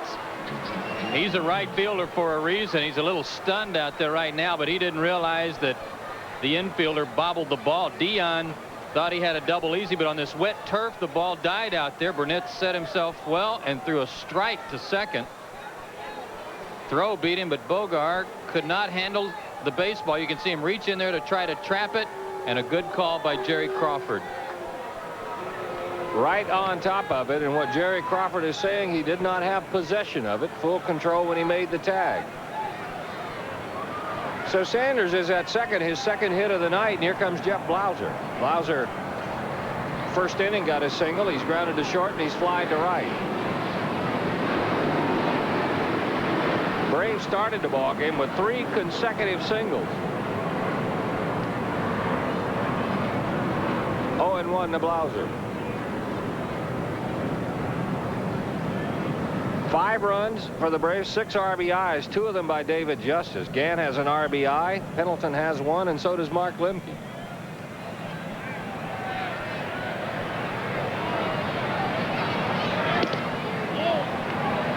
Inside a little, and it's 1-1. We were talking about Jeff Blauser the other night, and you were talking about how he's trying to overcompensate or to compensate by using his whole body. Good at bat the first time up. A good night last night. Did you see any changes? Just a real short stroke that resulted in a home run for him late in the game. Actually went out and got a ball that was out away from him and turned on it. Got a pitch count in his favor, but just used his hands. He's got a quick bat, and sometimes I think that's what hitters forget, is that if you give your hands a chance to work, they're quicker than you think. Your body, opening up your shoulder, pulling your head out, all those things contribute to slowing your hands down instead of actually speeding things up. Good count for Blauser here. It's 2 balls and 1 strike. Braves looking to sweep the Mets before moving on to Cincinnati. Good 2-1 pitch there. 2 balls, 2 strikes.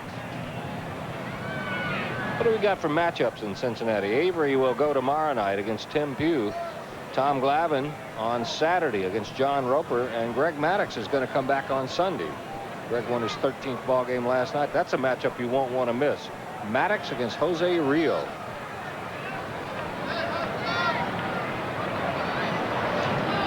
Tailgater just chasing Sanders back with that move.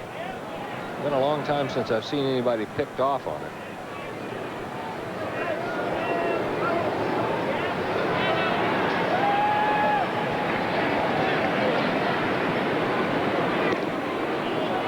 Full count.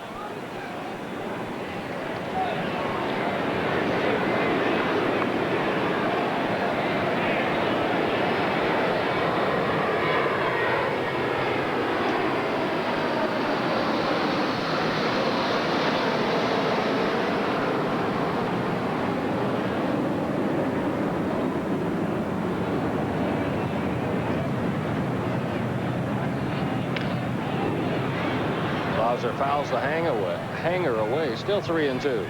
You can attribute part of the success to the Braves in this series to the leadoff guys. Otis Nixon, a couple of hits in game 1 with a walk, run scored and a stolen base. Last night Otis had 2 hits again, 2 stolen bases and a run scored. Tonight Dion's been on twice and has scored a run. This guy's really setting the table for everyone else. Good job by both of them. Another 3-2 pitch to Blauser. That's back our way. Still 3 balls and 2 strikes. Braves doing something tonight too that we've seen them have difficulty doing a couple of times, or a few times recently. Getting a couple hits in the first inning, getting guys at first and second, first and third, and coming up empty. Not so tonight. They manufactured a run, and that was something that you're right, Don, they had trouble doing all year long. Scored a few more runs before this series, but especially against a tough pitcher. That's what I like to see any ball club do. And you know runs are normally going to be hard to come by against a guy like Doc Gooden. Try to get one early and then see what happens from there. It turned out the Braves got a couple in the first inning. And who knows what would have happened if he hadn't had the 2 errors in the 4th inning. We could be looking at a 2-1 ball game. Justice hit the 2-run homer in the 5th, but boy, that 4th inning changed everything. Another 3-2 pitch to Blauser. To right center field. That's going to be tracked down by Burnitz. It should get Sanders to third, but it's not automatic. We've already seen Burnitz's arm.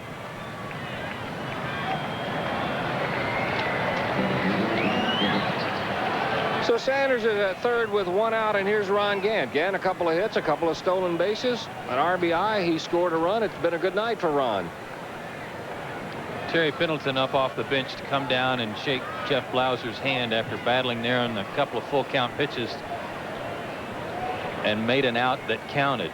Everybody appreciating the fact that he got that runner over to third. I like that. Gene Mock used to say there are good outs and there are bad outs. The bad outs won't hurt you. To left field and hammered. Bye-bye. It's 8-1.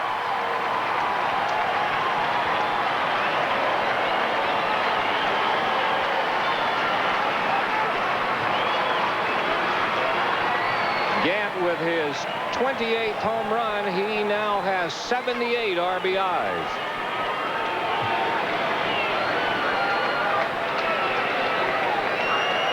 I don't know if they've got a rivalry going or not, but it seems like every night Ron hits one, Justice hits one, and vice versa. That was a pretty good pitch, a curveball. Ron was already out on his front foot, hesitated, and then still jacked it out. Here's Fred McGriff. It's been a struggle for Fred tonight, and he takes strike 1. Wasn't that a good example right there of what you were talking about guys not knowing how quick their hands can be? Absolutely. That was a great swing. A ball and a strike to McGriff. He made the adjustment in mid-stride on the pitch. We'll show it to you after this pitch. Line to right. McGriff has a base hit. 3 hits in the inning. Watch how Ron gets out on his front foot. Pauses right there. Just a split-second pause as he made his stride. Kept his hands back. And by keeping your hands back, they work for you. And he had great bat speed on the breaking ball. See, that didn't look like a big swing. I think most of us think to hit a home run, you got to take a big cut. And then you got to spin around, fall down, and not so. Just bat speed's what counts, and your hands create it. Well, that was a tee shot whistled into the bullpen, and a little more breathing room for the Braves. Here's David Justice. There's a big cut fouled out of play. It's 0-1. David flied to center, walked and scored back in the 4th inning. Then he had a 2-run homer himself in the 5th inning.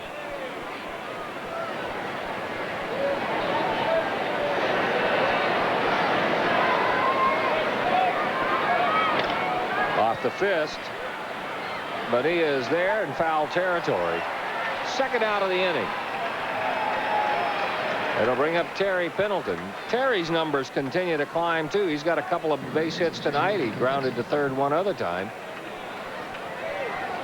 He's up to 263, 8 homers, 51 RBIs. Braves are going to have a handful of guys with a shot at 50 or more RBIs. Pretty good chance Blauser's going to do it. Lemke has a shot. Pendleton is already there. And you know Gant, McGriff, and Justice may chase 100.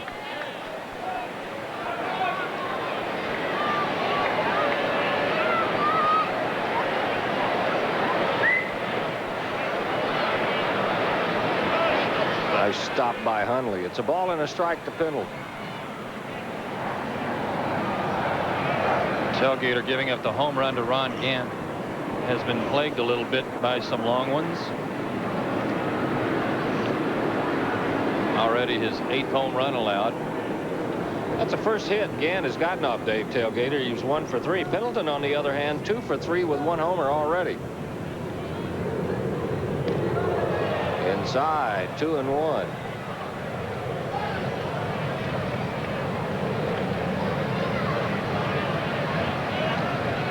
I don't know that frustrating is a strong enough word for the year that the New York Mets have experienced. Pendleton stays alive. That one off the shin guard of Hundley. Still 1-2. One thing we are finding out, it wasn't Jeff Torborg's fault. No, it wasn't. I doubt that Dallas Green would ever admit to it, but he's got to go home some nights wondering, what in the world am I doing here? What was I thinking? Why wasn't I on that trip to Southeast Asia with my wife? That missed inside. It's 2-2.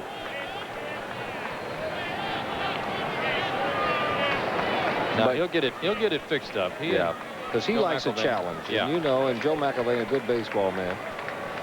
And Dallas, despite what has happened here the last few weeks, he's not going to put up with much nonsense. He wants guys who want to play baseball and not clown around. Tough chance for Kent. He'll take the short route. That'll wipe out McGriff, and that'll end the inning in the 7th for the Braves, but not before they put 2 more on the board. They do it on 3 hits. 2s have been the order of the day for the Braves. Mets coming up in the bottom of the 7th. Braves lead at 8-1. To the dugout after taking some ground balls at second base. I'm not sure, but he may have lost a contact lens while he was out there, and that's looks like what they're going to try to do to get that lens back in there before the inning starts. He's got it cupped in his hand, and he'll get a little help from Jeff Porter. Round 2 of the 75th PGA Championship from the Inverness Country Club in Toledo, Ohio comes your way at noon Eastern tomorrow on TBS, of course. Coverage continues all weekend with golf action at 11 o'clock Saturday and 10:30 a.m. on Sunday right here on TBS. And Scott Simpson, as you saw, leading it. Nice 7 under par, 64 today. Leave it to the Simpsons. Yeah. Bart went in there. Yeah. Hopefully Lemke's all right. Looked like it may have popped out. You know, when you watch TBS all year long, you see a pretty good cross-section of sports, and I think it's a real coup getting the PGA. That is such a great golf event, one of the big 4, the Grand Slam. Lemke's okay. He'll trot out to the field. Bobby Bonilla is going to lead it off. Remember, back in his 2nd inning, he led it off with an opposite field home run. The only hit John Smoltz has given, he has dominated this ball game. He has 5 strikeouts and only 1 base on ball, that coming in the 5th inning. Matter of fact, the Mets have only had 3 base runners. Jeff Kent got on an error back in the 2nd inning.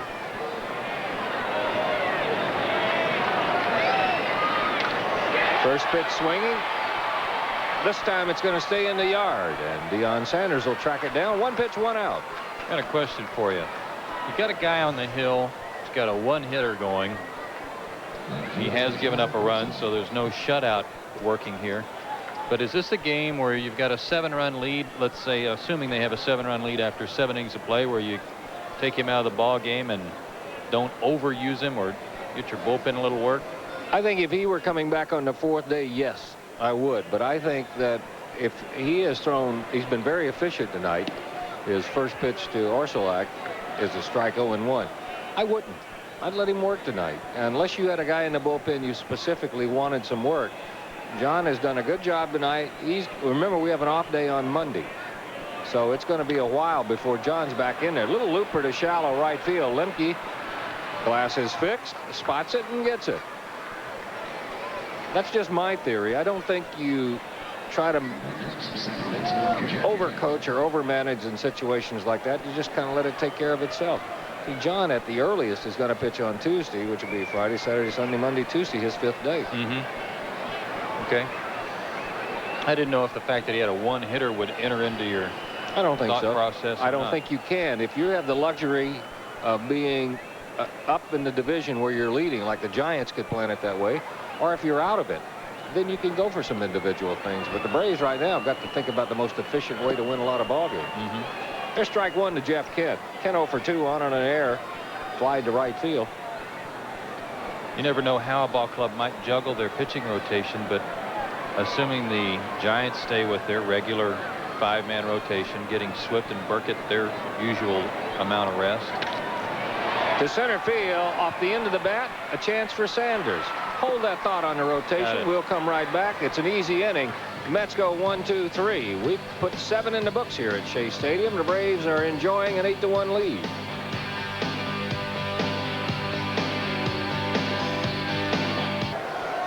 Couple of defensive changes for the Mets. Kent is out. Bogar moves to second base. Kevin Baez will come on and play shortstop. There's Bogar. And Damon Berryhill's going to lead it off here in the 8th inning. First pitch to Damon, swung on, missed, and it's 0-1. We'll get you the scores here in a minute. And also, I want to hear your thoughts on juggling the pitching rotation, Joe. Well, I was trying to add that up today, checking the Giants schedule, trying to figure out how many times the Braves are going to see Billy Swift and John Burkett. Shallow center. Thompson's got a beat on it. Berryhill's gone, 1 out. It appears, based on their schedule and their rotation, that the Braves would see Swift in San Francisco and not Burkett. They would see Burkett in Atlanta, but not Swift. So that might be a break in their favor. You were saying before the ballgame, though, that you played for a guy that didn't believe in making any adjustments, especially when you're in front. Walter Austin, that's right. If you're behind, then you got to manufacture some things, and you do whatever you can. Limpy's going to bat. First pitch swinging, grounder to second. Bogar, a first chance at second base. Tailgater's making it look easy here. John Smoltz will take an extra second before he comes to bat. Walter Austin used to say, you run a couple of risks. He says, let's suppose you bring in another guy to pitch against the Florida Marlins so you can save your ace to pitch against the Braves. And suppose the guy you bring in gets beat and your ace gets beat, you lose 2 ball games trying to save 1. So he said, when you're out front, let it take care of itself. If you assume you're going to win 90 ball games to win it, or 91 or whatever it is, win it wherever you can. And apparently that's the philosophy of the Giants. Doesn't matter who you beat, you can still got to win 95 or whatever to win it. If you're in front, I think you have the luxury of doing that. 0-2 to Smoltz. Tailgater making it look like Ned in the first reader here in the 8th inning. That should do it. 1, 2, 3 go the Braves. Berryhill, Lemke, and Smoltz make U-turns. Bottom of the 8th coming up. Braves lead at 8-1.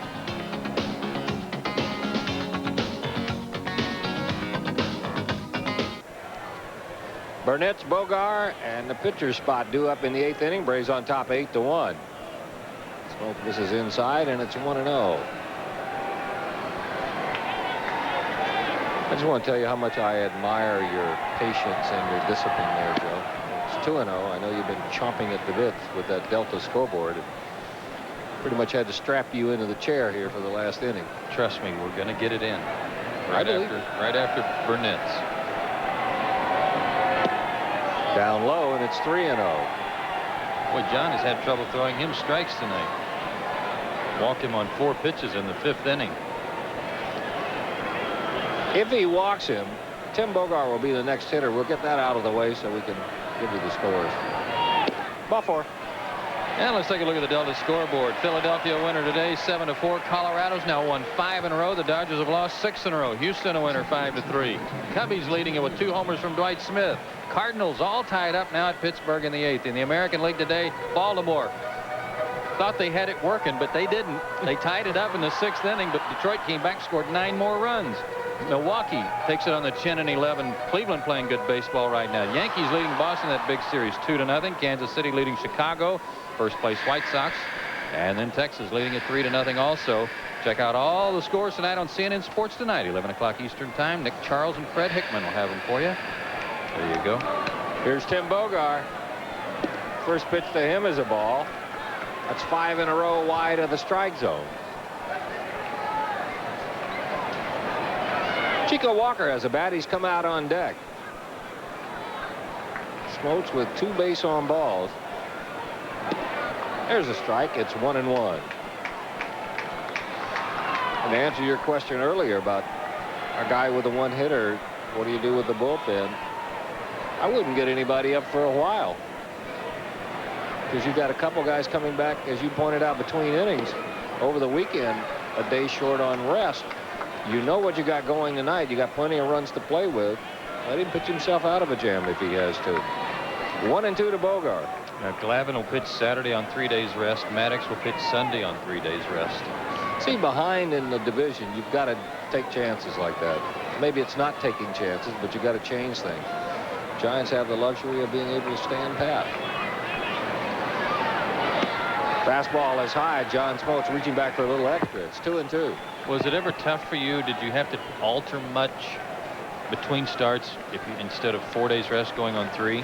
What you do in between, the amount of throwing and the amount of conditioning is the only thing. Just cut back a little bit. Just cut back a little bit. There's ball 3 to Bogart. See, I grew up being taught this theory, Joe, that once you get to June, throwing in between starts is overrated unless you specifically want to work on something. Once you get in state, Red Adams used to say, Marcel Latchman, Wes Stock, the guys that I had, Pat Dobson, Cal McClish all said, once you get in shape, throwing is just an exercise. There goes a runner, and there goes ball 4. 2 in a row walked here in the 8th inning. And this is not what you want out of a guy like John Smoltz. That's going to get the phone ringing down in the bullpen. Innings like this, I think, are the one thing that's standing between John Smoltz, as he is now, and in his being a Roger Clemens type pitcher. When he has a game 8-1, the ability to take it by the horns and put it away. And just fire some strikes and let happen what happens so that the game ends rather than getting in trouble. On a strike, 4 things happen. 3 of them are good. You throw the ball over the plate, you get a call strike, swung on and missed, swung on and hit for an out, or swung on and hit for a hit. So 3 out of 4, your chances are very good. There's no question about his stuff, but every now and then he'll run into an inning like this where he and the plate become strangers. Here's Chico Walker.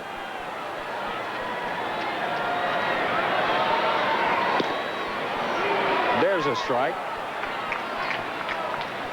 And then oftentimes he'll come back and strike out the next 3. Well, again, it goes back to the 1-hitter. I wonder how much he's working right now to try to preserve the fact that it's a 1-hitter instead of winning the ball game. That's a good point. Could be, because you don't get that many that often. But like we said before, if you're leading the division by 9 or you're out of it, you have the luxury of working on some individual things. Right now,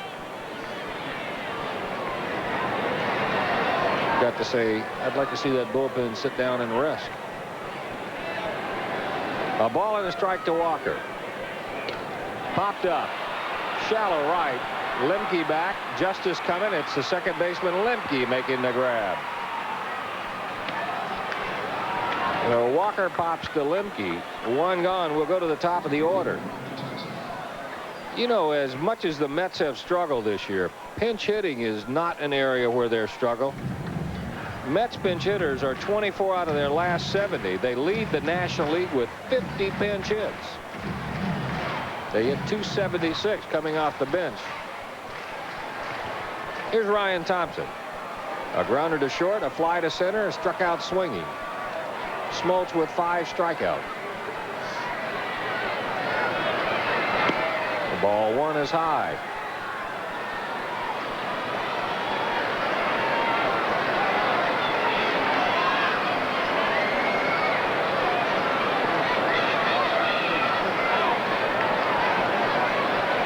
Burnett's at second, Bogar at first. 8-1 Braves. Bat had some giddy up on it. It's 1-1. And Thompson likes that high fastball. He's made contact, gotten some base hits in this series on that letter high fastball, but couldn't catch up to that one.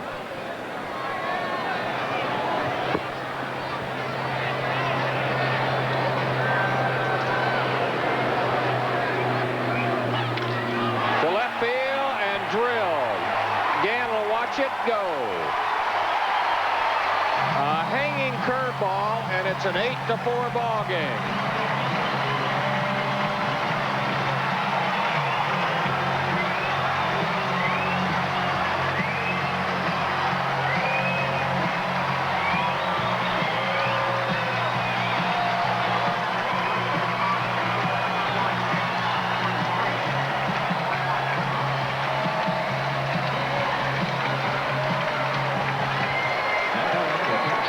Here's the pitch again. As Don said, one up in his eyes, really.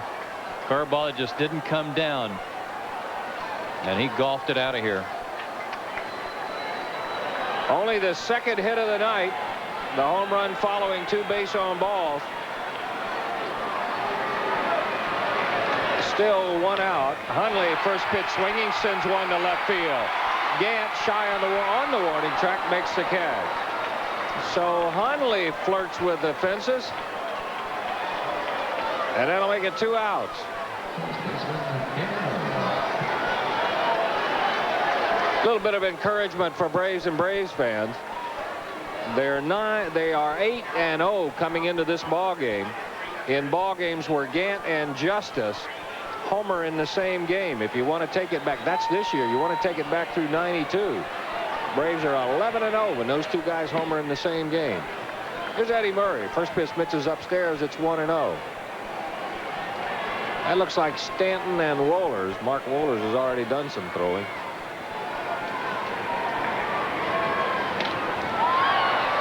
Out of play, 1-1.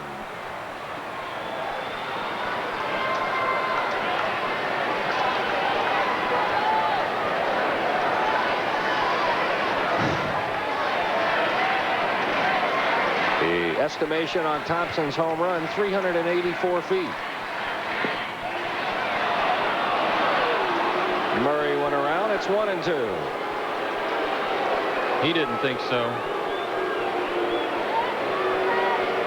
Let's see if Brian Gorman. Ooh. I always, if the head of the bat goes out in front of the hands, if you snap it out there in front of the hands, I say you went around, and that was pretty close. That'll make it 2 balls and 2 strikes. Get an attendance figure tonight. 23,556. That's right around what we had each of the first 2 nights. The 2-2 to Murray.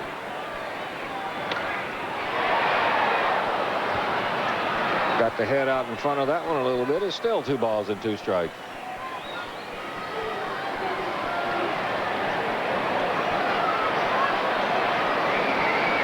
What you're describing on a check swing is if your hands roll over a little bit or the head of the bat rolls forward. Even on the check part of it, I mean, if it comes out, the head of the bat goes out in front of the plate, in front of the hands, to me that's a swing. That almost dehorned Smoltz, a liner back up the middle. And the Mets don't want to give it up here. That'll bring Bobby Cox to the mound. There's already been one trip out there, and Bobby having to do what he probably didn't want to do tonight. He's going to go to the pen. For John Smoltz, it'll be 7 2/3 innings. And one of the reasons he's bringing in a left-hander here is because Bonilla has said it's easier for him to hit left-handed with this sore thumb of his than it is right-handed. And we'll see if he stays in there. Smoltz's night's through. The Braves go to the bullpen. It'll be Mike Stanton, and we'll be right back.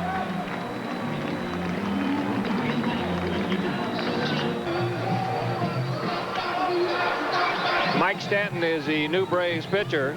John Smoltz went 7 2/3 innings. He only gave up 3 hits. He walked 3 and he struck out 5. Murray is his responsibility as he stands at first base. You see Stanton's numbers. This will be his 49th appearance. 40 innings, 33 strikeouts. The league hitting right at 245 against Mike. And Joe, isn't this game somewhat typical of the Braves' year? And if they hold on and win tonight, nothing has come easy. Right. Nothing. There's not been a game in so long that Bobby Cox could just sit over there with his legs crossed and enjoy the moment and not have to worry about anything. And you would think it gets a little rough after a while. You would think going into the 8th inning with an 8-1 lead in the bottom of the order coming up that this would be one night when he could give those old creaking knees a little bit of a rest. Well, it's Stanton's now to finish, and Bobby Bonilla, great point you brought out. Maybe you can recap what you were saying about how he hurts. He's got a sore left thumb, ligament damage in his left thumb. He didn't play in game 1 because he couldn't grip the bat well enough with the bottom hand hitting right-handed. So he's going to hit left-handed against Stanton. That's advantage Mike Stanton. You can see right there he's got the donut on the left thumb trying to cushion it a little bit. Well, managers do read newspapers. They're not holding Murray close. First pitch swinging. Well, that strategy backfired. There's a base hit for Bonilla. He's headed for second. If Blauser could have spotted him, they might have had him at first. They're at the corners with 2 outs.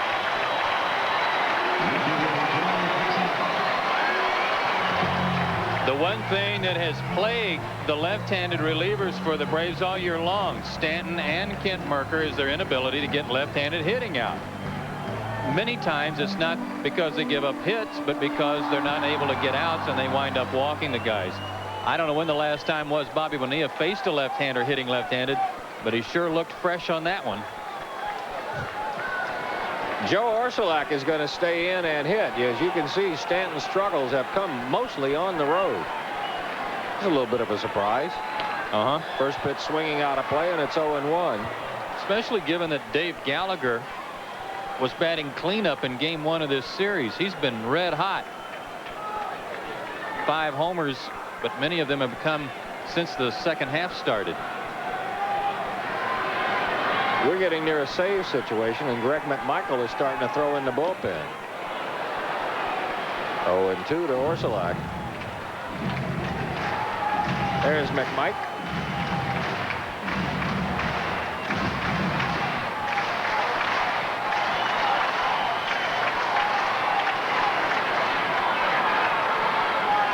If you're looking for somebody you'd rather not see if you're the Braves from the 7th inning on, he's standing there. He's hitting .350 this year. Off the fist. Not this time. Middleton's got it.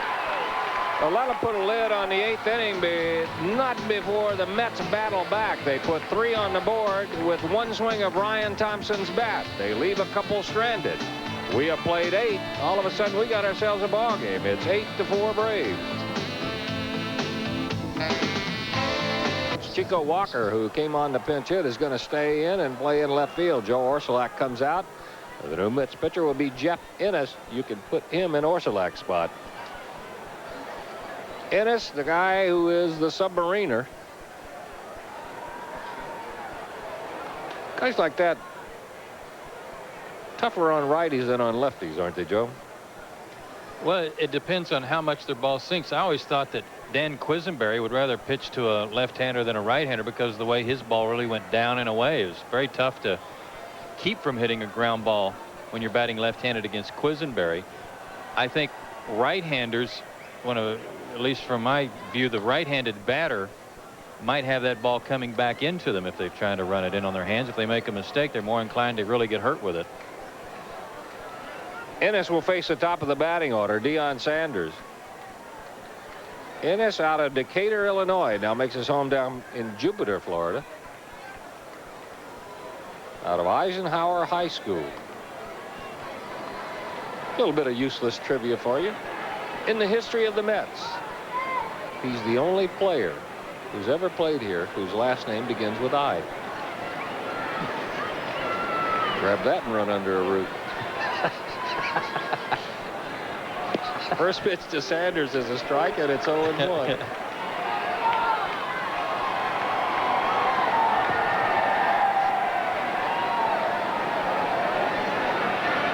Sanders 2 out of 4.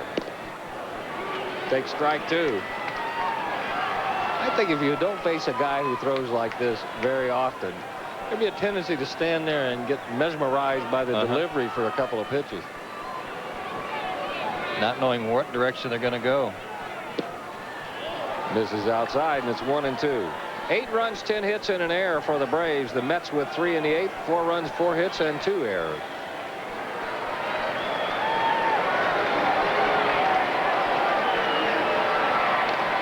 Didn't mean to. Still 1-2.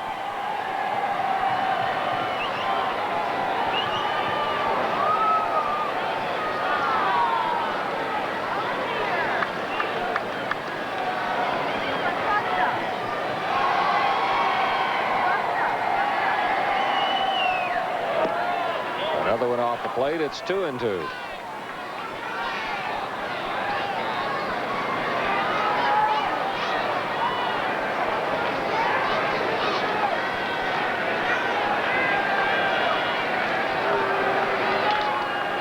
Up, fair or foul, foul ball, long run for Bonilla, and he makes the catch.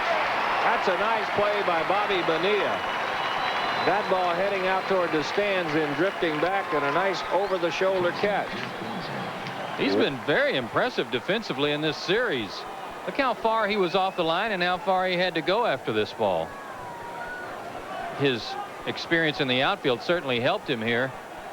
But that's a tough play, running away from the infield and having to make sure you don't run into the wall down the line. Nice play. 1 out for Jeff Blauser. Jeff 1 out of 4. He has scored 1. Scored it in the first. He throws that breaking ball away from a right-hander. It looks like a frisbee. Yeah. Not a sharp breaker, just kind of frisbees it out there.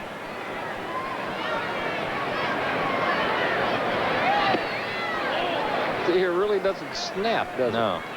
But that pitch there, what I'm talking about, the right-handers who, if the ball is left out over the plate at all, those frisbees will sail away a long way. 1-1 to Blauser. This time a sinker, and it's 1-2. Blauser fairly successful against Ennis. He has faced him 7 times. Jeff 2 out of 7.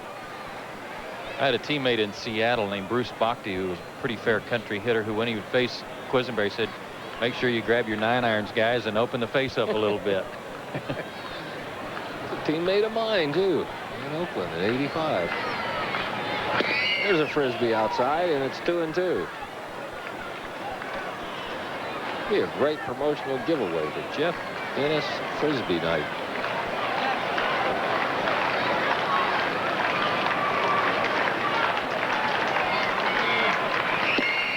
Full count.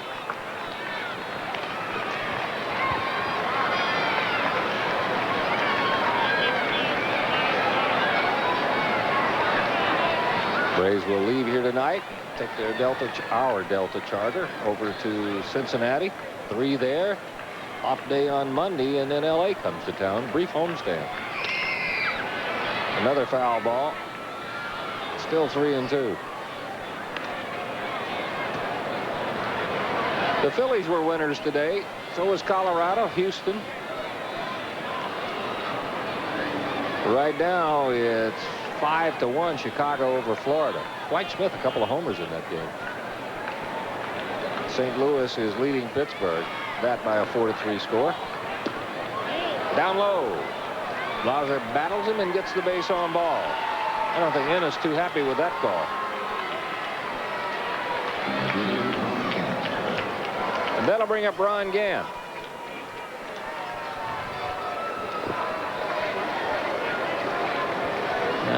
Borderline at the knees, a little below. Ennis, that's where he makes his living. He's got to have that pitch to be successful. Well, if he gets that one called, then he can throw that sinker started there, go down low. Right. If you're a hitter, you can't afford to take it. And just for walking, he's going to draw a throw. Old Hawkeye Blauser knew it was a ball.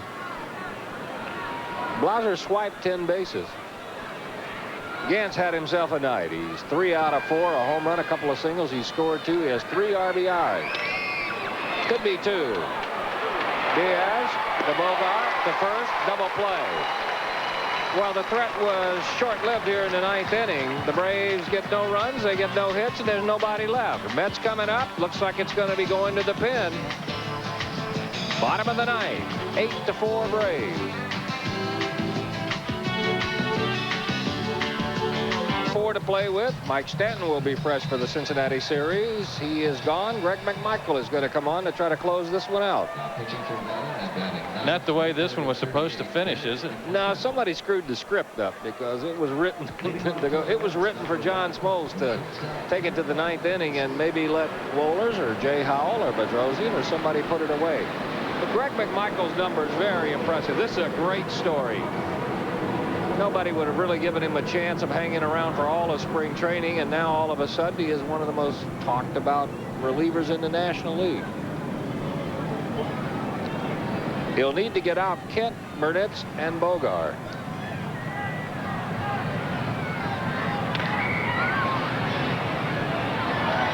I'm sorry, I got that wrong. This is Baez.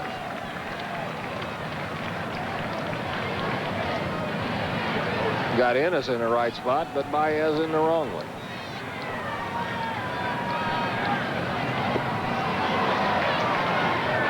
Baez at 261, no homers, half a dozen RBIs. 23 at bats, only a couple of strikeouts. Normally puts the ball in play. He's been up and down a couple of times this year with the Mets. Good glove, just needs some place to play every day to really improve his numbers offensively, but he can catch it. A lot of people are wondering what that mystery pitch is that McMichael keeps getting those ugly swings on. There it is. It's 2-2. It's really just a circle change, isn't it? Because of his motion, he gets such good movement on it. Is that what it is? Because I can't see his thumb and forefinger together, but I can see his other fingers palming it. I mean, he's got it deep in his hand. That's what he does. He takes the thumb and the right index finger, slides it down the side of the ball. So the ball is really setting against his index finger in there and back into the palm of his hand. Right there, and Mr. Baez will make a U-turn. McMichael gets a strikeout. Good start in the 9th inning. This one looked like it had a parachute tied to it. Just died right out in front of the plate. What a great arm motion on it, too.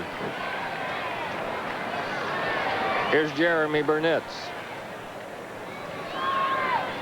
0 for 1 officially, but he's drawn a couple of base on balls. One of them hazardous to John Smoltz's health. A leadoff walk in the 8th inning. Bogart followed with a walk. Then Thompson hit the 3-run homer. That's amazing. He just a little abbreviated motion. Looked like he pushes it up there rather than gives you the full look from a hitter. If a pitcher has a chopped up delivery, is that distracting? Does it make it harder to follow the ball? 1, 2, 3 goes to down. Strikeout number 2 in a row. And by that I don't mean anything unorthodox. I think it makes it very tough for you timing wise, especially a guy like McMichael whose delivery is chopped up, but then he seems to lunge at you. He really seems to come at you, and you're never quite sure what angle you're going to see the pitch come from. Most of the time it's a little 3/4, but every once in a while he comes right over the top with a good fastball. He needs one more out. There's a strike. And boy, that's been his bread and butter all year long. Strike one. The strike throwing machine. Bogart, 231. Did he check his swing? And here's what you're talking about. A little bit of a different angle and a little downward movement on a breaking ball. Most of the time, I think a hitter, when a guy starts kind of jumping at him a little bit, you have a tendency to lunge out there yourself, and that adds to the help on his changeup. On the corner, 1-2. McMichael needs one strike.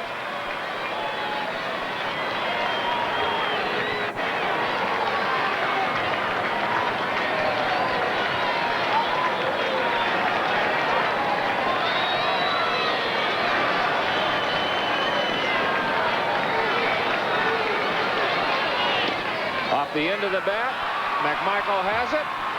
He'll throw out Bogar, and that wraps up the 9th inning, and that completes the sweep. It's been a while for the Braves since they have enjoyed 3 consecutive on the road. But they wrap it up with the Mets. Final score, Braves win it 8-4. We'll be back with the totals and some highlights right after this.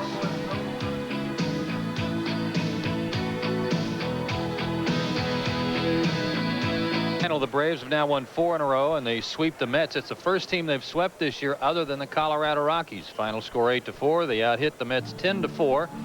Mets committed 2 errors. The Braves won. Each side left 4 men on base. John Smoltz the winner. He's 11-9 on the year. Doc Gooden takes the loss. 11-12. Time of the game 2 hours and 30 minutes.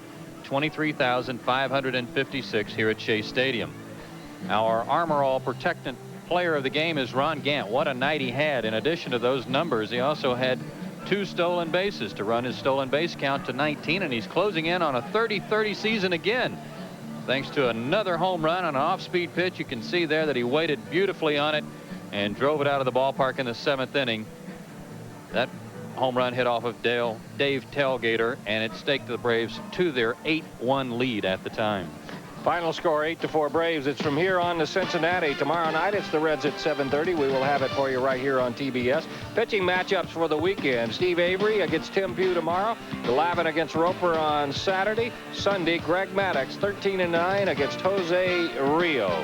Coming up next, stay with us. Out of the archives, it's one of the good westerns from the guy who represents all western movies, Cahill, U.S. Marshal, starring John Wayne. For Joe Simpson, for Pete Van Weeren, for Skip Carey, for all the folks rolling up there who help bring you Braves baseball, thanks for spending the evening with us. I'm Don Sutton. Once again, the final score from Shea Stadium. Braves complete the sweep. They win it 8-4. Good night.